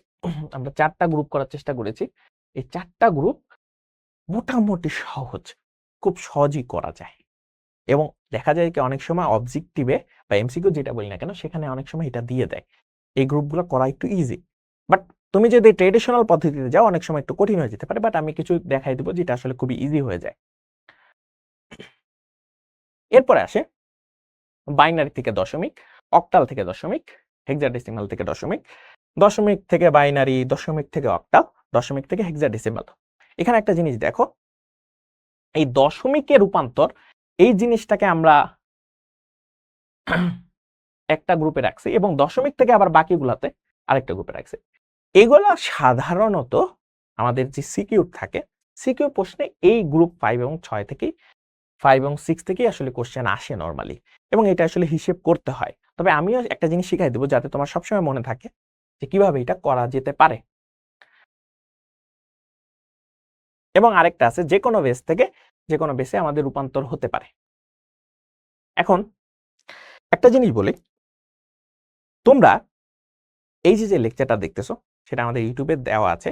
এছাড়া আমরা যখন শিখতে একাডেমিক প্রোগ্রামগুলো চালাই, প্রত্যেকটা অধ্যায়তে কিন্তু আমরা এভাবেই একদম বেসিক পর্যন্ত শেখানোর চেষ্টা করি এবং তার সাথে সংযুক্ত বা রিলেটেড যে অ্যাডভান্স কনসেপ্টগুলো দরকার হয়, যেটা তোমাকে হয়তোবা অনেক বেশি শিখতে সহায়তা করবে এবং কোনো একটা জিনিস সম্পর্কে বা কোনো একটা টপিক সম্পর্কে তোমার ধারণা অনেক বেশি স্ট্রং করবে। তো তোমরা যদি কখনো শিখো অ্যাপে ট্রায়াল নিতে চাও, সেটা কিন্তু ট্রায়াল নিতে পারবে এবং সেই ট্রায়ালটা কিন্তু ফ্রি। তোমরা চাইলেই একটু ট্রায়াল নিয়ে দেখতে পারো যে আমাদের শিখতে কি কি ধরনের সার্ভিস রয়েছে। তো আমরা আবারও যদি আমরা আমাদের লেকচারে ব্যাক করি, সেখানে দেখো কি বলছে, অক্টাল সংখ্যাকে বাইনারি সংখ্যায় রূপান্তর। এবং একটা জানি আমরা অক্টাল মানে 3 বিট, এটা একটু আমরা মনে রাখার চেষ্টা করব। এখন বলছে কি অক্টাল সংখ্যাকে বাইনারি সংখ্যায় রূপান্তর, আবার এখানে বলছে অক্টাল মানে 3 বিট। এখন অক্টাল থাকলেই আমরা 3টা বিটে রূপান্তর করার চেষ্টা করব। দেখো কিভাবে করা যায়। ধরো 3 2, এখানে ধরো সেই রেডিক্স পয়েন্টটা দিলাম, এখানে 6, এখানে 7। এখন জাস্ট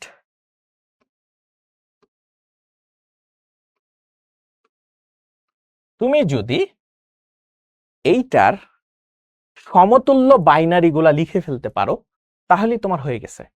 সমতুল্য বাইনারি কোনথায় ছিল ভাই? আমরা যদি একটু আবার ব্যাক করে দেখাই,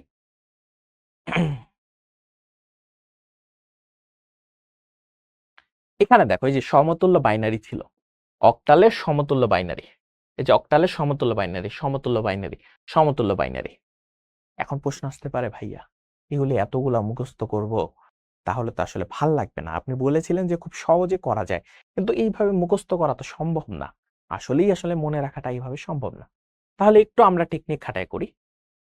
দেখো এই জিনিসটা খুব সহজে করা যায় কিভাবে জানো? দেখো অক্টাল সংখ্যা পদ্ধতির বেস কত? 8। তার মানে 8কে আমরা এভাবে রিপ্রেজেন্ট করতে পারি না 2 টু দি পাওয়ার কিউব। আবার বাইনারি যেটা রয়েছে, বাইনারি ডিজিট টোটাল কয়টা? 2টা, এটাকে 2 টু দি পাওয়ার 1 দ্বারা রিপ্রেজেন্ট করা যায়।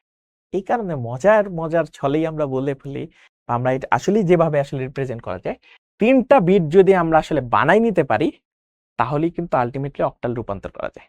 এখন প্রশ্ন আসতে পারে, ভাইয়া যে আসলে এটা আপনি তো বলছিলেন যে সমতুল্য গুলাই লিখবো, এখন সমতুল্য তো ছকে দেওয়া আছে, তাহলে আমি এখন এখানে কিভাবে লিখবো? এটার জন্য একটা মজার একটা জিনিস দেখবা, যেহেতু 3টা বিটই, তাহলে তুমি যেটা করবা, যেহেতু 2 এর পাওয়ার দিয়ে আসলে রিপ্রেজেন্ট করা যায়, তাহলে এইভাবে মনে মনে ভাববা যে 2 টু দি পাওয়ার 0, পরের হলো 2 টু দি পাওয়ার 1, তারপর হলো 2 টু দি পাওয়ার স্কয়ার।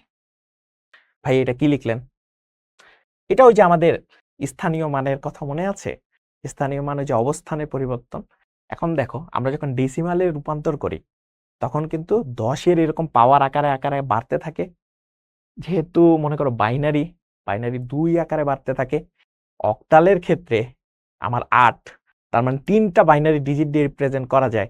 তার মানে 3টা বাইনারি যদি রিপ্রেজেন্ট করতে চাই, তার মানে 2 এর পাওয়ার আকারে কিন্তু আমার স্থানীয় মানগুলার পরিবর্তন হতে থাকে। তো এই কারণে আমরা যেটা করতে পারি, সেটা হলো এখানে যদি আমি 1, 2 এবং 4 কল্পনা করব, এই 3টা ডিজিট এভাবে মাথায় রাখার চেষ্টা করো। এইভাবে মাথায় রাখবো 1, 2, 4, এভাবে করে আস্তে আস্তে আরো যদি আমরা বাড়াতে থাকি। কিন্তু অক্টালের জন্য 3টা বিটই কিন্তু এনাফ। এখন এনাফ যেহেতু ভালো কথা, এই কারণে আমরা যেটা করি সেটা হলো যে আমরা এখানে যদি সংখ্যাগুলোর মান বসাই, তাহলে ওই মানের পরিবর্তন ঘটে। যেমন আমরা যদি এরকম লিখি, ধরো 101, তার মানে কি বোঝায় জানো? অক্টালিক আমরা যদি অক্টালে রিপ্রেজেন্ট করি, দেখো 4 এ আর 1 এ আছে, তার মানে 4 আর 1 যোগ করো, তবে 5। তার মানে এটা আসলে আলটিমেটলি 5 কে রিপ্রেজেন্ট করে, 5 অক্টাল। ঠিক আছে, দেখবা যে 5 অক্টালের কি হয়, সমতুল্য মান এটা। আবার যদি ধরো 3, এখন 3 কে কিভাবে বানানো যায়? তুমি কম্বিনেশন করো, 2 আর 1 যোগ করলে কত হইতো? 3 হয়ে যায়। তাহলে এখানে 1 1 দিয়ে দাও আর এখানে 0 দিয়ে দাও, তাহলে দেখবা যে তোমার এটা ওইভাবেই হয়ে যাচ্ছে। এখন যদি বিশ্বাস করতে না চাও, একটু যে তোমাদের যে আগের যে ছকটা ছিল সমতুল্য, সেখানে একটু চেক করে দেখো, দেখবা যে এই জিনিসটাই আছে। তো এই কারণে আমাদের অত আর চিন্তা করার কিছুই নেই। তার মানে 3 কিভাবে বানানো যায় আমরা ওখানে জানি। 3 বানানোর জন্য 2 আর 1 করতে হবে। তার মানে ফার্স্টে আমি যদি 0 দেই, পরে যদি 2টা 1 1 দেই, তাহলে সেটা বাইনারিতে হয়ে যাচ্ছে। তারপরে 2 এর জন্য শুধুমাত্র 2 এর ঘরে, তার মানে 0 1 আর বাকি 2টা 0, তার মানে 2। 6 এর জন্য কিভাবে 4 আর 2, তার মানে 1 1 0। 7 এর জন্য 4 আর 2 কত 6, 6 আর 1 কত 7, তার মানে 3টা 1। তার মানে আমরা একেবারে লিখে ফেলতে পারি, ক্যালকুলেশনে দেখো যে আমি ঠিকভাবে করতে পারছি কিনা, বাট আমাদের প্রসেস ঠিকই রয়েছে। আমরা লিখতে পারি 0 1 1, তারপরে 0 1 0, তারপরে 1 1 0 1 1 1 2। দেখো আমাদের হয়ে গেছে। অনেক সময় এই সামনের যে জিরোটা আছে এটা আসলে লিখলেও যেটা, না লিখলেও তা। তাই এটা আমি চাইলেই কেটে দিতে পারি, বা এটা না লিখেও রাখতে পারি, কোনো সমস্যা নেই। তুমি এভাবে রিপ্রেজেন্ট করে দিতে পারো, এবং এটাই তার অক্টাল থেকে বাইনারি সংখ্যার রূপান্তর। এখন যদি আমি উল্টা কাজ করি, বাইনারি সংখ্যা থেকে অক্টাল সংখ্যায় রূপান্তর, এখন আমি জানি তিনটা ডিজিট করে কি করতে হয়, সরাইতে হয়। তাহলে আমার এখানে কয়টা ডিজিট আছে একটু দেখি। আমরা যদি এই সংখ্যাটাকে একটু বড় আকারে লিখি,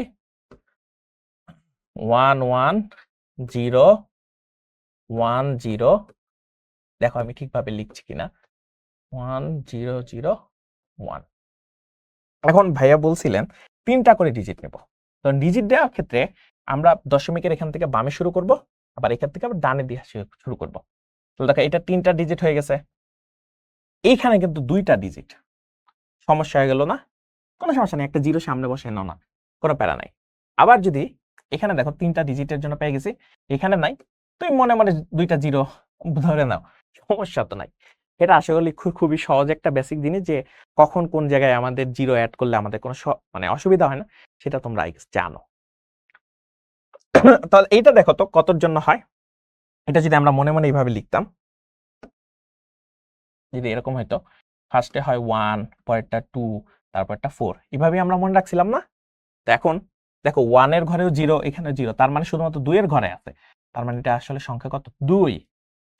এটা কত 1 1 1 1, মানে কি 2 আর 1 3 3।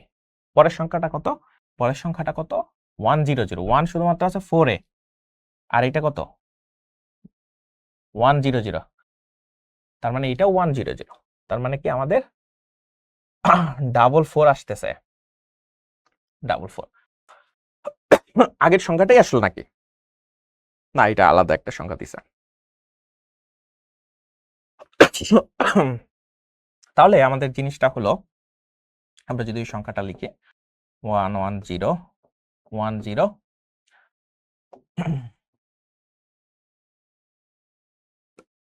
এটার অক্টালে আমাদের কত হবে, সরি এটা একটু এই পাশে লিখি,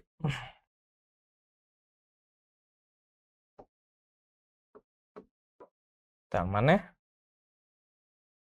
32.44। এটা কত অক্টালে? দেখো কত জিনিসটা সহজে আমরা জিনিসটা করতে পারছি। আই গেস তোমরা ওই জিনিসটা বুঝতে পারবা আর কি, খুব বেশি কঠিন জিনিস না। সামনে আগে হেক্সাডেসিমাল সংখ্যা, হেক্সাডেসিমালে ওই জিনিসটা সেমই কাজ করে, 4টা বিট, কারণ 2 to the power 4, 2 to the পাওয়ার 4, তার মানে 16। তো এইটার জন্য এই আমাদের যেটা মনে রাখতে হবে, 2 to the power 0, 2 to the power 1, 2 to the power 2, আর একটা 2 টু দি পাওয়ার কিউব, মানে আলটিমেটলি দাঁড়াইতেছে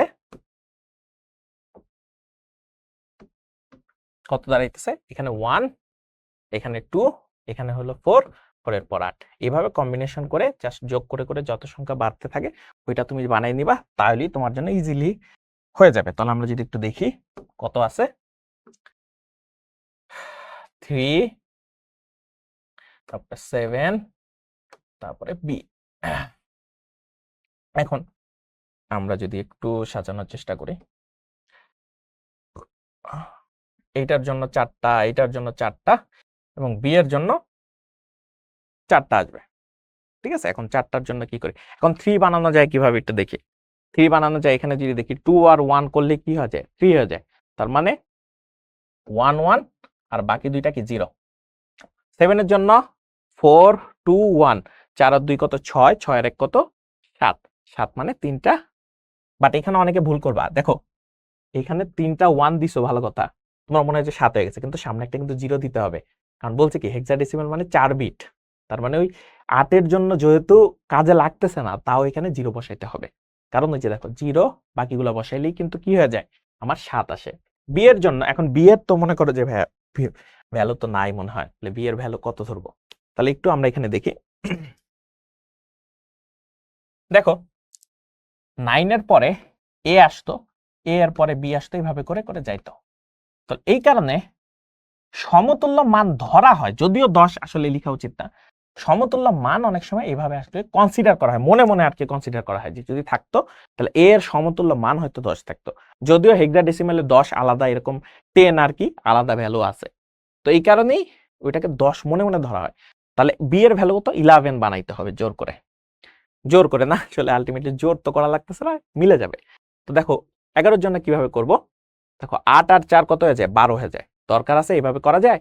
তাহলে যদি 8 আর 2 কত 10, 10 আর 1 কত 11, তার মানে 1011, তার মানে 1011, 1011, ঠিক আছে 1011। এটা যদি করি 8 আর 2 10, 10 আর 1 কত 11, ঠিক আছে।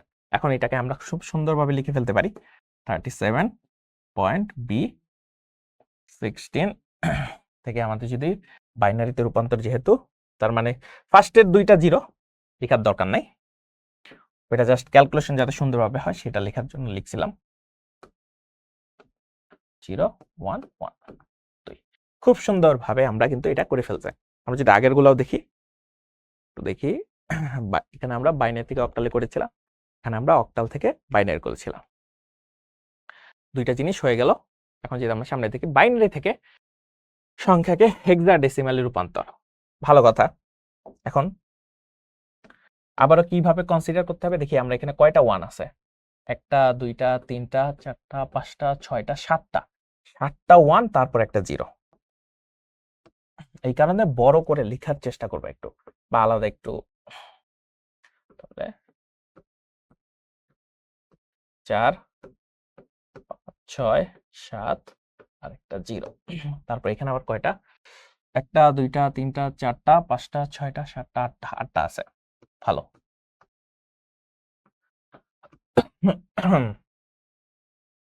1 1 0 1, এটা রাখি। এখন দেখি আমরা যদি এখানে একটু দেখার চেষ্টা করি কি হয়, 4টা 4টা করে ভাঙবো, 4টা 4টা 4টা 4টা 4টা ডিজিট করে হচ্ছে। এখানে আসি, মনে মনে ধরি, তার মানে এটার উপরে আসলে কত থাকার কথা, এটার উপরে আসলে কত থাকার কথা, 1 2 4 8, তাই না? এইভাবেই তো আমরা আসলে 4 ডিজিট কল্পনা করি। তাহলে জিনিসটা দেখো, 8 আর 4 কত 12, 12 আর 2 কত, 12 12 14, 14 না। এখন 14 জিনিসটা আসলে কত আসবে, ডিরেক্ট 14 বসানো যায় না, তাই না? যেহেতু হেক্সাডেসিমাল, হেক্সাডেসিমালে যেমনটা শিখছিলাম কি 9, তারপরে A B C D E F, সমতুল্য মান কত করে, এটা 10 ধরে নি সমতুল্য আর কি, এটা তাহলে কত আসে 11 12 13 14 15 সমতুল্য মান। তার মানে সমতুল্য মানে যেহেতু এখানে 8 আর 4 কত 12, 12 আর 2 কত 14, 14 মানে 14 কোথায় আছে ই, তার মানে এখানে হলো ই বসবে। তারপরে কত, এটা যেহেতু 4টাই আছে, তার মানে এটা কত 15 আসবে, 15 কি 15 লিখবো, এফ লিখবো, তার মানে এখানে এফ এফ ই। তারপরে কি আছে, তারপরে আছে 110, এটার ক্ষেত্রে কি হয়, এটার ক্ষেত্রেও সেম জিনিসটাই হইতেছে, 1110, 1110 তে কোনটা আসতেছে, 1110 তে আসতেছে আমাদের ই। এটার ক্ষেত্রে কি হয়, এটার ক্ষেত্রে দেখো মনে মনে যদি আমরা ধরি 8 4 2 1, তার না, তাহলে 8 আর 4 কত 12, 12 আর 1 13, 13 কোনটার জন্য হয়, 13 হলো ডি এর জন্য হয়, তার মানে ডি তার মানে এই যে বড় সংখ্যাটা, সেই সংখ্যাটার সমতুল্য সংখ্যা আমরা ধরতে পারি যে এফ ই ডট ই টি, তার ভ্যালু কত 16। খুব সহজ। সামনে যদি আগাই, অক্টাল সংখ্যাকে হেক্সাডেসিমালের সংখ্যা, এখন হলো অন্য পদ্ধতি, সেটা হলো অক্টাল থেকে হেক্সাডেসিমালে রূপান্তর। এখন এইটার জন্য যেটা করতে হয় ফার্স্টে, সেটা হলো যে ফার্স্টে ডিরেক্টলি এভাবে করা যায় না, এখানে বাইনারি হলো মধ্যপন্থা। অক্টাল এবং এই যে হেক্সাডেসিমাল যেটা বলি না কেন, এদের মধ্যে যখন ইন্টারচেঞ্জ করবা, সবসময় বাইনারি হলো মধ্যপন্থা হিসেবে কাজ করবে। বাইনারি হলো মধ্যপন্থা বা মধ্যবর্তী হিসেবে কাজ করবে হলো বাইনারি। মধ্যবর্তী হিসেবে বাইনারি কাজ করবে, বাইনারি কাজ করবে, ঠিক আছে, বাইনারি কাজ করবে। এখন একটু ভাবো তো যে আসলে কেন বাইনারি কাজ করবে, একটু ভাবার চেষ্টা করো যে বাইনারি কেন কাজ করবে। কারণ বাইনারিতে রূপান্তর না করলে ডিরেক্টলি আসলে করা যায় না। তো এই ক্ষেত্রে একটা জিনিস দেখি,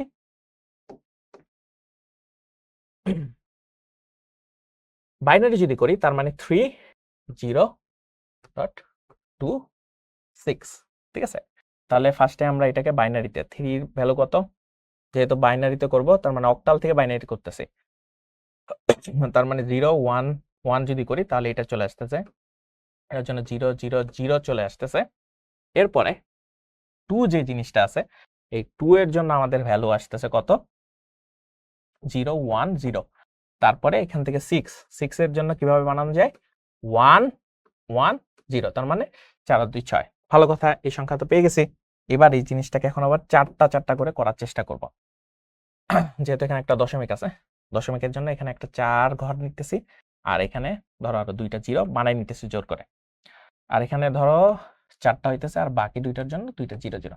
যেহেতু আমি হেক্সাডেসিমাল রূপান্তর করব, এখানে দেখো কতগুলো আছে, 1 এর ঘরে নাই, 2 এর ঘরে নাই, 4 এর ঘরে নাই, 8 এর ঘরে আছে, তার মানে কত 8। এটার ক্ষেত্রে শুধুমাত্র 1 এর ঘরে আছে। ভালো কথা, এই ক্ষেত্রে কোনটা আছে দেখো, 1 এর ঘরে আছে, 2 এর ঘরে আছে নাই, 4 এর ঘরে আছে, 4 আর 1 কত 5, তার মানে 5। এইখানে কত, ওই 8 এর ঘরে আছে, তার মানে এটা 8। তার মানে এইটা হলো আমাদের সেই সংখ্যাটা।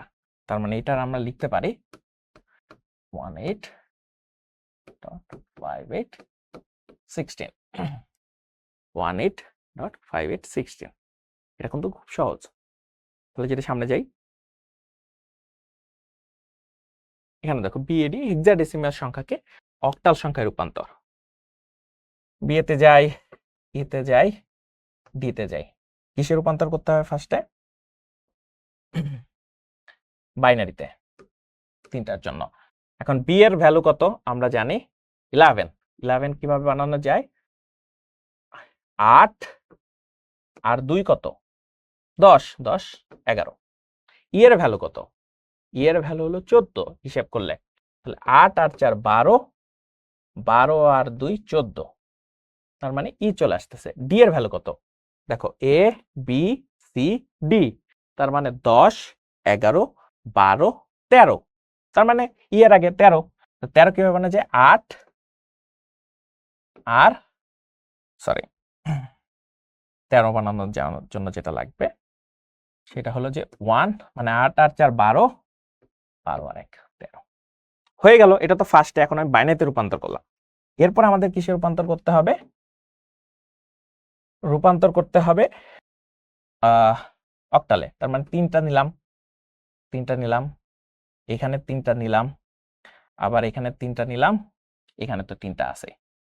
ওকে, তাহলে এটার জন্য কত হয় দেখো, 4 আর 1 5, এটাও মনে হয় 5, 4 আর 1 5, এটা কত 7, এইটাও 5, তাহলে 5 7 5 5।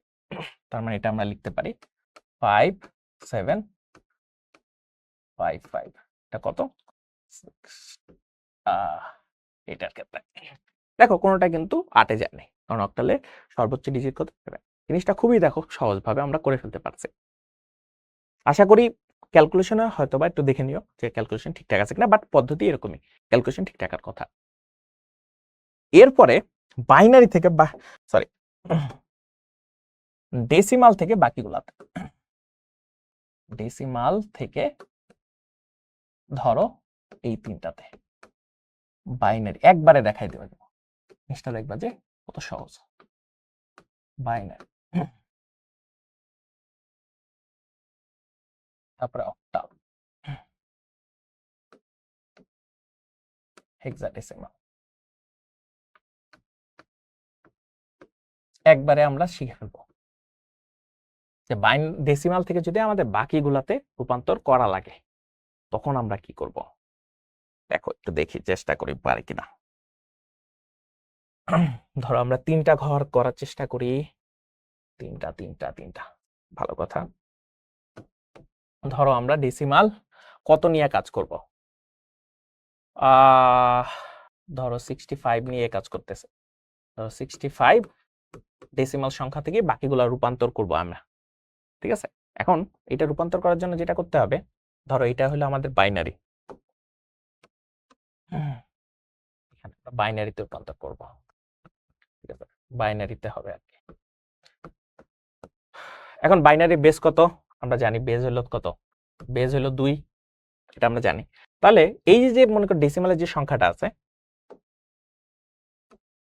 ডেসিমালের যে সংখ্যাটা আছে 65 কে আমি অত দিয়ে ভাগ করা শুরু করব। 2 দিয়ে ভাগ করলে কত হয় দেখো, আমি যদি 32 গুণ করি তাহলে দেখো ভাগশেষ থাকবে 1, একে যদি আমি 16 দিয়ে ভাগ করি তাহলে ভাগশেষ থাকতেছে 0। এখন দেখো 2 কে যদি আমি 8 দিয়ে করি, 2 গুণে 16 তার মানে 0,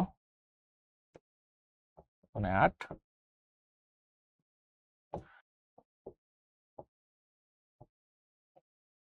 যেহেতু এটা আর ভাগ যাচ্ছে না তার মানে এখানে 0, এখানে 1।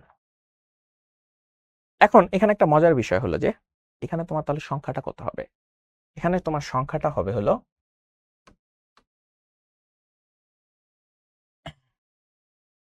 এটা তোমার এমএসডি, ঠিক আছে, এটা তোমার এমএসডি, এবং তার মানে এটা তোমার সব থেকে বড় সংখ্যাটা এমএসবি বলতে পারবো আমরা, এমএসবি মোস্ট সিগনিফিকেন্ট বিট, এখানে তোমার এলএসবি। এবং এখানে যদি তুমি লিখো তাহলে তোমার সংখ্যাটা তুমি এভাবে লিখতে পারবা, একবারে যদি তুমি লিখে ফেলতে পারো তাহলে জিনিসটা অনেকটা হবে এরকম, যে বাইনারিতে রূপান্তর করতে চাও তাহলে এটাকে একটু আমরা এই পাশে লিখি,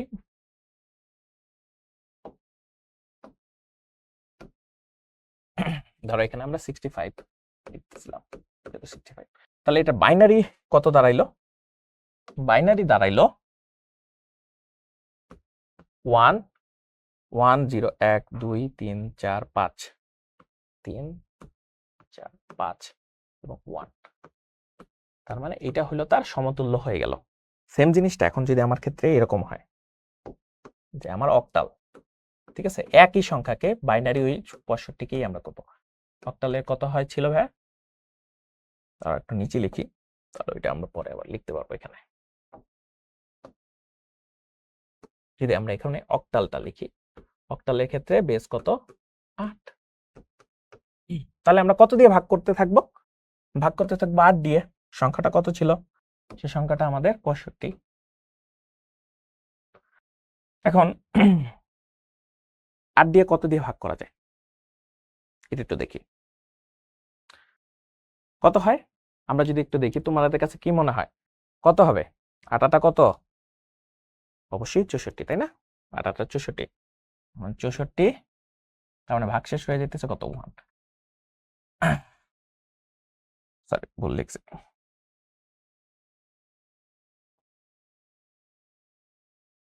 এখানে 8 8 64, 8 আর 1 ভাগ ছিল, ওকে 8 8 64, এখন 8কে ভাগ দিলে 1 আসে, এখানে 0 আসে, 8 দিয়ে যেহেতু ভাগ যায় না তার মানে আসতেছে কত, এখানে 1।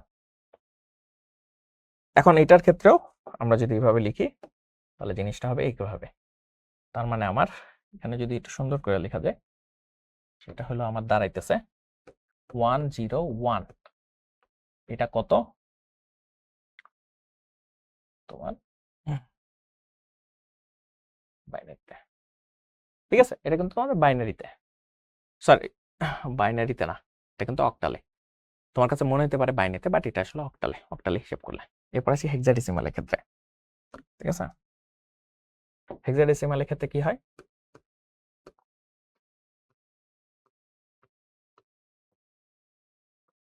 আমার কত হয় টোটাল বেস কত 16, তাহলে ভাগ করা শুরু করা উচিত কত দিয়ে, অবশ্যই তোমরা এতক্ষণে বুঝে গেছো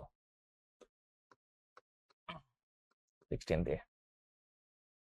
তাহলে কত দেওয়া উচিত, যদি 4 দেই তাহলে 1 হলো থাকে, যেহেতু 16 ভাগ যায় না তাহলে কত বসবো, 4 যায় না, তার মানে 0, 4 আসবে। তার মানে এটার যদি আমরা এরকম করি, তার মানে এটার ক্ষেত্রে আসতেছে 41, 16। এটা কিন্তু ইম্পর্টেন্ট একটা জিনিস, দেখো বুঝতে পারতেছো কিনা, এটা কিন্তু ইম্পর্টেন্ট একটা জিনিস। দেখো কিভাবে জিনিসটা কাজ করতে, তার মানে এক ডেসিমাল থেকে তোমার যদি বাইনারি, অক্টাল, হেক্সাডেসিমাল যে কোনোটাই রূপান্তর করতে চাও না কেন, জাস্ট বেস সংখ্যাটা তোমার মনে রাখতে হবে, অত দিয়ে ভাগ করব।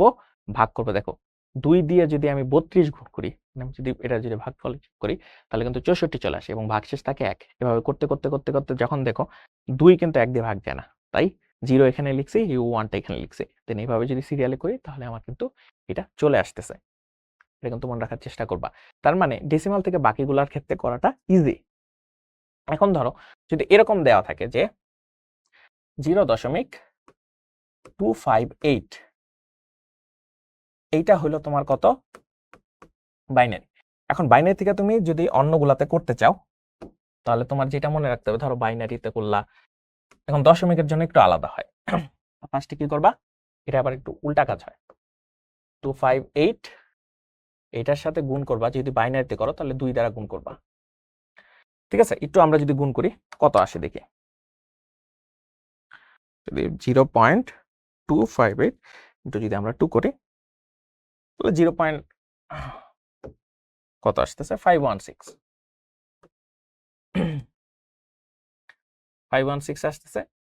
এখন দেখো এই 0.516 কে আবার যদি আমরা গুণ করি, এখন আমার কিন্তু পূর্ণ সংখ্যা কোনো নাই, পূর্ণ সংখ্যা কি আছে, নাই, তাহলে আমরা 0.516 রাখবো, আবার 2 দ্বারা গুণ করব। তার মানে আমাদের পূর্ণ সংখ্যা 0ই আসতেছে, তাই না? পূর্ণ সংখ্যাগুলো আমরা লেখার চেষ্টা করব। তাহলে ধরো 0.516 আসতেছে, তাহলে আমার পূর্ণ সংখ্যাগুলো কত আসতেছে, ধরো এখানে 0 আসতেছে ফার্স্টে, তারপরে 516 দিয়ে যদি 2 দ্বারা গুণ করি তাহলে কত আসতেছে, এটারে যদি আবার 2 দ্বারা গুণ করি তাহলে 1.032, তার মানে পূর্ণ সংখ্যা আসতেছে আমার 1, তাই না? পূর্ণ সংখ্যা আমার 1 আসতেছে।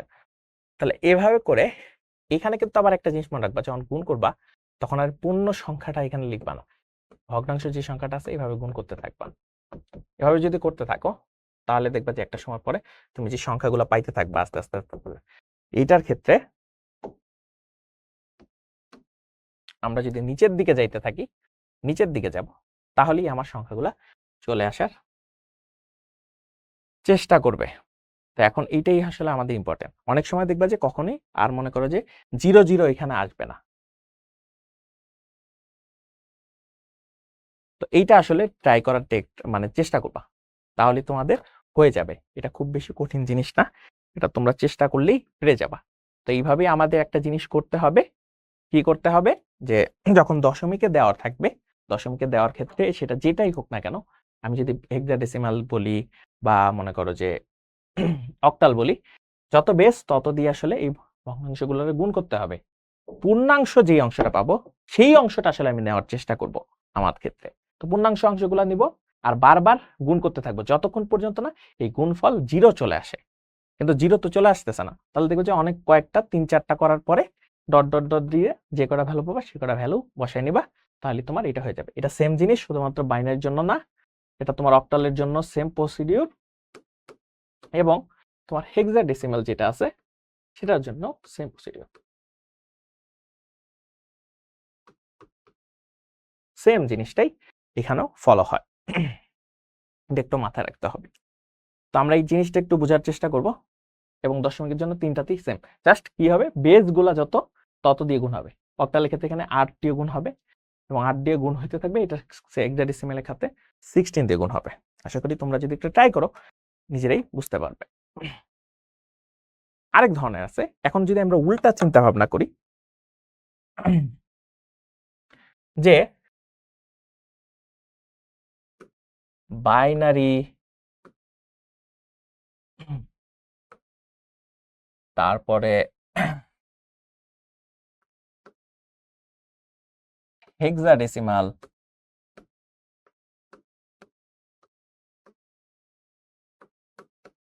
তারপরে অক্টাল, এই তিনটা থেকে যদি ডেসিমালে রূপান্তর করা যেত তাহলে কেমন হইতো? ডেসিমালে রূপান্তর করা যেত তাহলে কেমন হইতো? এটা একটু আমাদের মাথায় রাখা দরকার। ডেসিমালে তো এটাও দেখবা যে একবারেই আমরা শিখে ফেলবো, খুব মজা হবে। তিনটা আলাদা আলাদা সেগমেন্ট করি।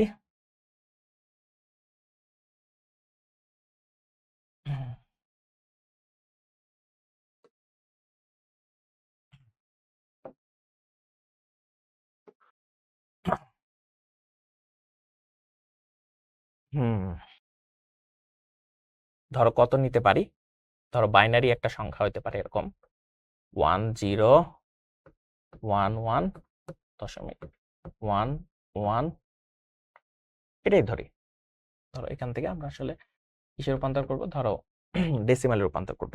তো মনে মনে একটা জিনিস করবা, এটার সাথে ডেসিমালে রূপান্তর করার ক্ষেত্রে যেটা আর কি মাথায় রাখতে হয় সেটা হলো যে দশমিকের এই পাশে পাওয়ারগুলা এভাবে মনে রাখবা। মনে রাখার জন্য পাওয়ারগুলা মনে রাখবা 0, 1, 2, 3 আর এগুলি মাইনাস আকারে আস্তে আস্তে বাড়তে থাকে। এখন এটা কেন কাজে লাগে এটা আসলে লিখতে হবে না, জাস্ট মনে রাখার জন্য। এখন দেখবা যে এটা ডিজিট কত, সরি বেস কত 1 না, তাহলে এখান থেকে আসলে শুরু করি।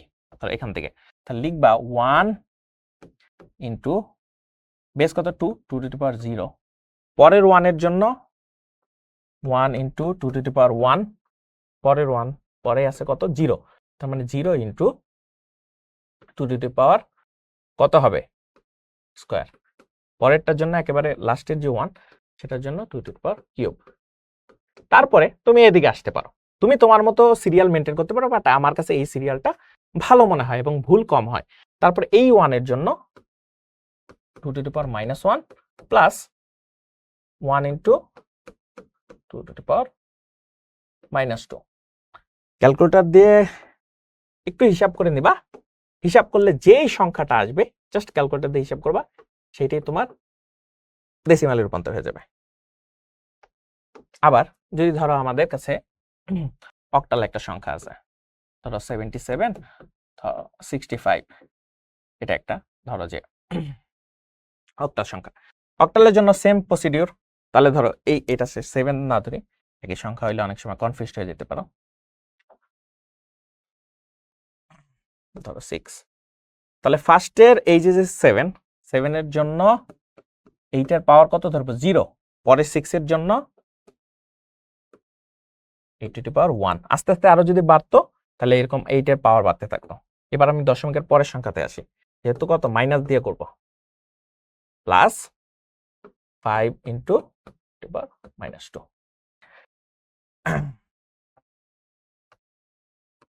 ক্যালকুলেটর দিয়ে ক্যালকুলেশন করার পরে যেটা আসবে সেটাই তোমার কি। এরপরে আসি, ধরো A1.37, এটা কত? এখন এটার ক্ষেত্রে কি করব, এটার ক্ষেত্রে তো মজার বিষয়। এখন এর ক্ষেত্রে একটা সময় মনে রাখবা, এ তো আর নিজের কোনো আলাদা ওইরকম ভ্যালু নাই, তো আমরা কত ধরবো, ফার্স্টে 1 এর টাকে করে নেই, 16 টু দি পাওয়ার 0। এখন পরেরটা করবো, এর হইলো সমতুল্য ভ্যালু কত ধরে রাখছিলাম মনে মনে, ওইটা বসাই দেবো 10 ইন্টু 16 টু দি পাওয়ার 1। কেন 1? পাওয়ার 0 1 এভাবে করে বাড়তে থাকে। এবার আসি দশমিক পরে যদি আমরা লিখি 3 ইন্টু 16 -1 এবং 7 ইন্টু কত 16 টু দি পাওয়ার -2, যেই সংখ্যাটা আসবে সেইটাই তোমার ডেসিমাল। খুব মজার একটা জিনিস। তো এটা কিন্তু খুব মজার একটা জিনিস হয়ে গেল। তো আশা করি তোমরা যদি এটা বুঝতে পারো তাহলে তোমাদের জন্য অনেক ভালো হবে। এরপরে যদি আমরা একটু সামনের দিকে যাই, তো আমাদের কিন্তু মোটামুটি আমরা পুরা যে সংখ্যা পদ্ধতির রূপান্তর, নিজেদের মধ্যে রূপান্তর, সবকিছু কিন্তু আমরা আসলে আজকে দেখাই দেওয়ার চেষ্টা করছি এবং সব থেকে সহজ পদ্ধতিতে এবং একবারই যাতে তোমার মনে থাকে সেটা করার চেষ্টা করছি। কিন্তু পুরা ক্লাস শেষে আমি প্রত্যেকটা ক্লাস শেষে একটা স্পেশাল চ্যালেঞ্জ দিই, ঠিক আছে? তো এই জিনিসটাও সেম জিনিস, একটা স্পেশাল চ্যালেঞ্জ যেটা বাসায় প্র্যাকটিস করার জন্য তোমাদের জন্য দরকার, ঠিক আছে? যে তুমি কতটা বুঝতে পেরেছো। স্পেশাল কোন একটা টাস্ক, ঠিক আছে? টাস্ক লিখে দিই, কারণ অনেকগুলাই দেওয়ার ইচ্ছা আমার জাগতেছে। এটা একটু যদি আমরা বাসায় প্র্যাকটিস করি, পুরো স্লাইডটা যা আছে সেটা একটু বাসায় প্র্যাকটিস করা দরকার না? ধরো এরকম যদি একটা সংখ্যা থাকে 55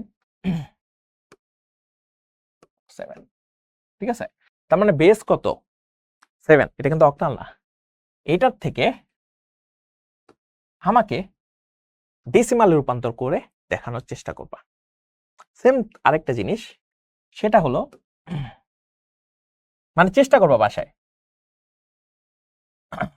65, এটা ধরো একটা 10, এইটা থেকে ওই যে আমার সংখ্যা পদ্ধতি মনে আছে, সেই সংখ্যা পদ্ধতিতে রূপান্তর যদি করা লাগে তখন সেই রূপান্তরটা কিভাবে করব সেটা চেষ্টা করবা। এই দুইটা টাস্ক যদি তুমি বাসায় একটু প্র্যাকটিস করো, আশা করি তোমার এই সংখ্যা পদ্ধতির রূপান্তর নিয়ে কোনো ধরনের সমস্যা হবে না। একটু চেষ্টা করবা, ভাববা, পুরো ক্লাসটা যদি আবার একটু মনে করো যে তুমি দেখো, তাহলেই দেখবা যে এই জিনিসটা খুব ইজিলি তুমি বুঝতে পারবা। তো মোটামুটি আমাদের আজকের যে লেকচারটা ছিল সেই লেকচারে আমরা সংখ্যা পদ্ধতি কিভাবে ব্যবহার করা শুরু হলো সে সম্পর্কে অনেক ভালো একটা ধারণা দিয়েছি। সংখ্যা পদ্ধতি আলোচনা করার সময় সেই সংখ্যা পদ্ধতি নিয়ে কি কি শব্দ ব্যবহৃত হয় সেগুলি সম্পর্কে আমাদের একটা ধারণা হয়েছে। সংখ্যা পদ্ধতির প্রকারভেদ যেটি আছে সেটি সম্পর্কে আমাদের ধারণা হয়েছে। সেই প্রকারভেদের মধ্যে আমরা জেনেছি নন পজিশনাল সংখ্যা পদ্ধতি রয়েছে, পজিশনাল সংখ্যা পদ্ধতি রয়েছে। এই দুইটার মধ্যে আবার আমাদের পজিশনাল সংখ্যা পদ্ধতি বেশি ব্যবহৃত হয়। সেই পজিশনাল সংখ্যা পদ্ধতি আবার কত ভাগে বিভক্ত সেটাও কিন্তু আমরা দেখার চেষ্টা করেছি। তারপরে আমরা প্রত্যেকটা সংখ্যা পদ্ধতির যে রূপান্তর সেটা খুব সহজে কিভাবে করা যায় সেটাও কিন্তু আমরা প্রত্যেকটা ধাপে ধাপে দেখানোর চেষ্টা করেছি। তোমাদের জন্য অবশেষে পুরো ক্লাস শেষে একটা স্পেশাল টাস্ক আমরা দিয়ে দিয়েছি, যেটা আসলে তুমি যদি বাসায় করো তাহলে তুমি আসলে পুরো সংখ্যা পদ্ধতি আজকের ক্লাসে যা যা বোঝানোর চেষ্টা করেছি এর অনেক ডিপে যেতে পারবে। তো মোটামুটি আমাদের আজকের যে লেকচারটি রয়েছে সেটি শেষ, এবং যেমনটা বলছিলাম যে আমরা শিখতে যেভাবে ক্লাস নেই সেভাবেই আসলে আজকের এই প্রোগ্রামটা আমরা করার চেষ্টা করেছি। তো এটি আসলে আমাদের প্রথম একটা লেকচার ছিল, যদিও এই যে অধ্যায়টা আছে সেই অধ্যায়ের আরো 5টি লেকচার রয়েছে।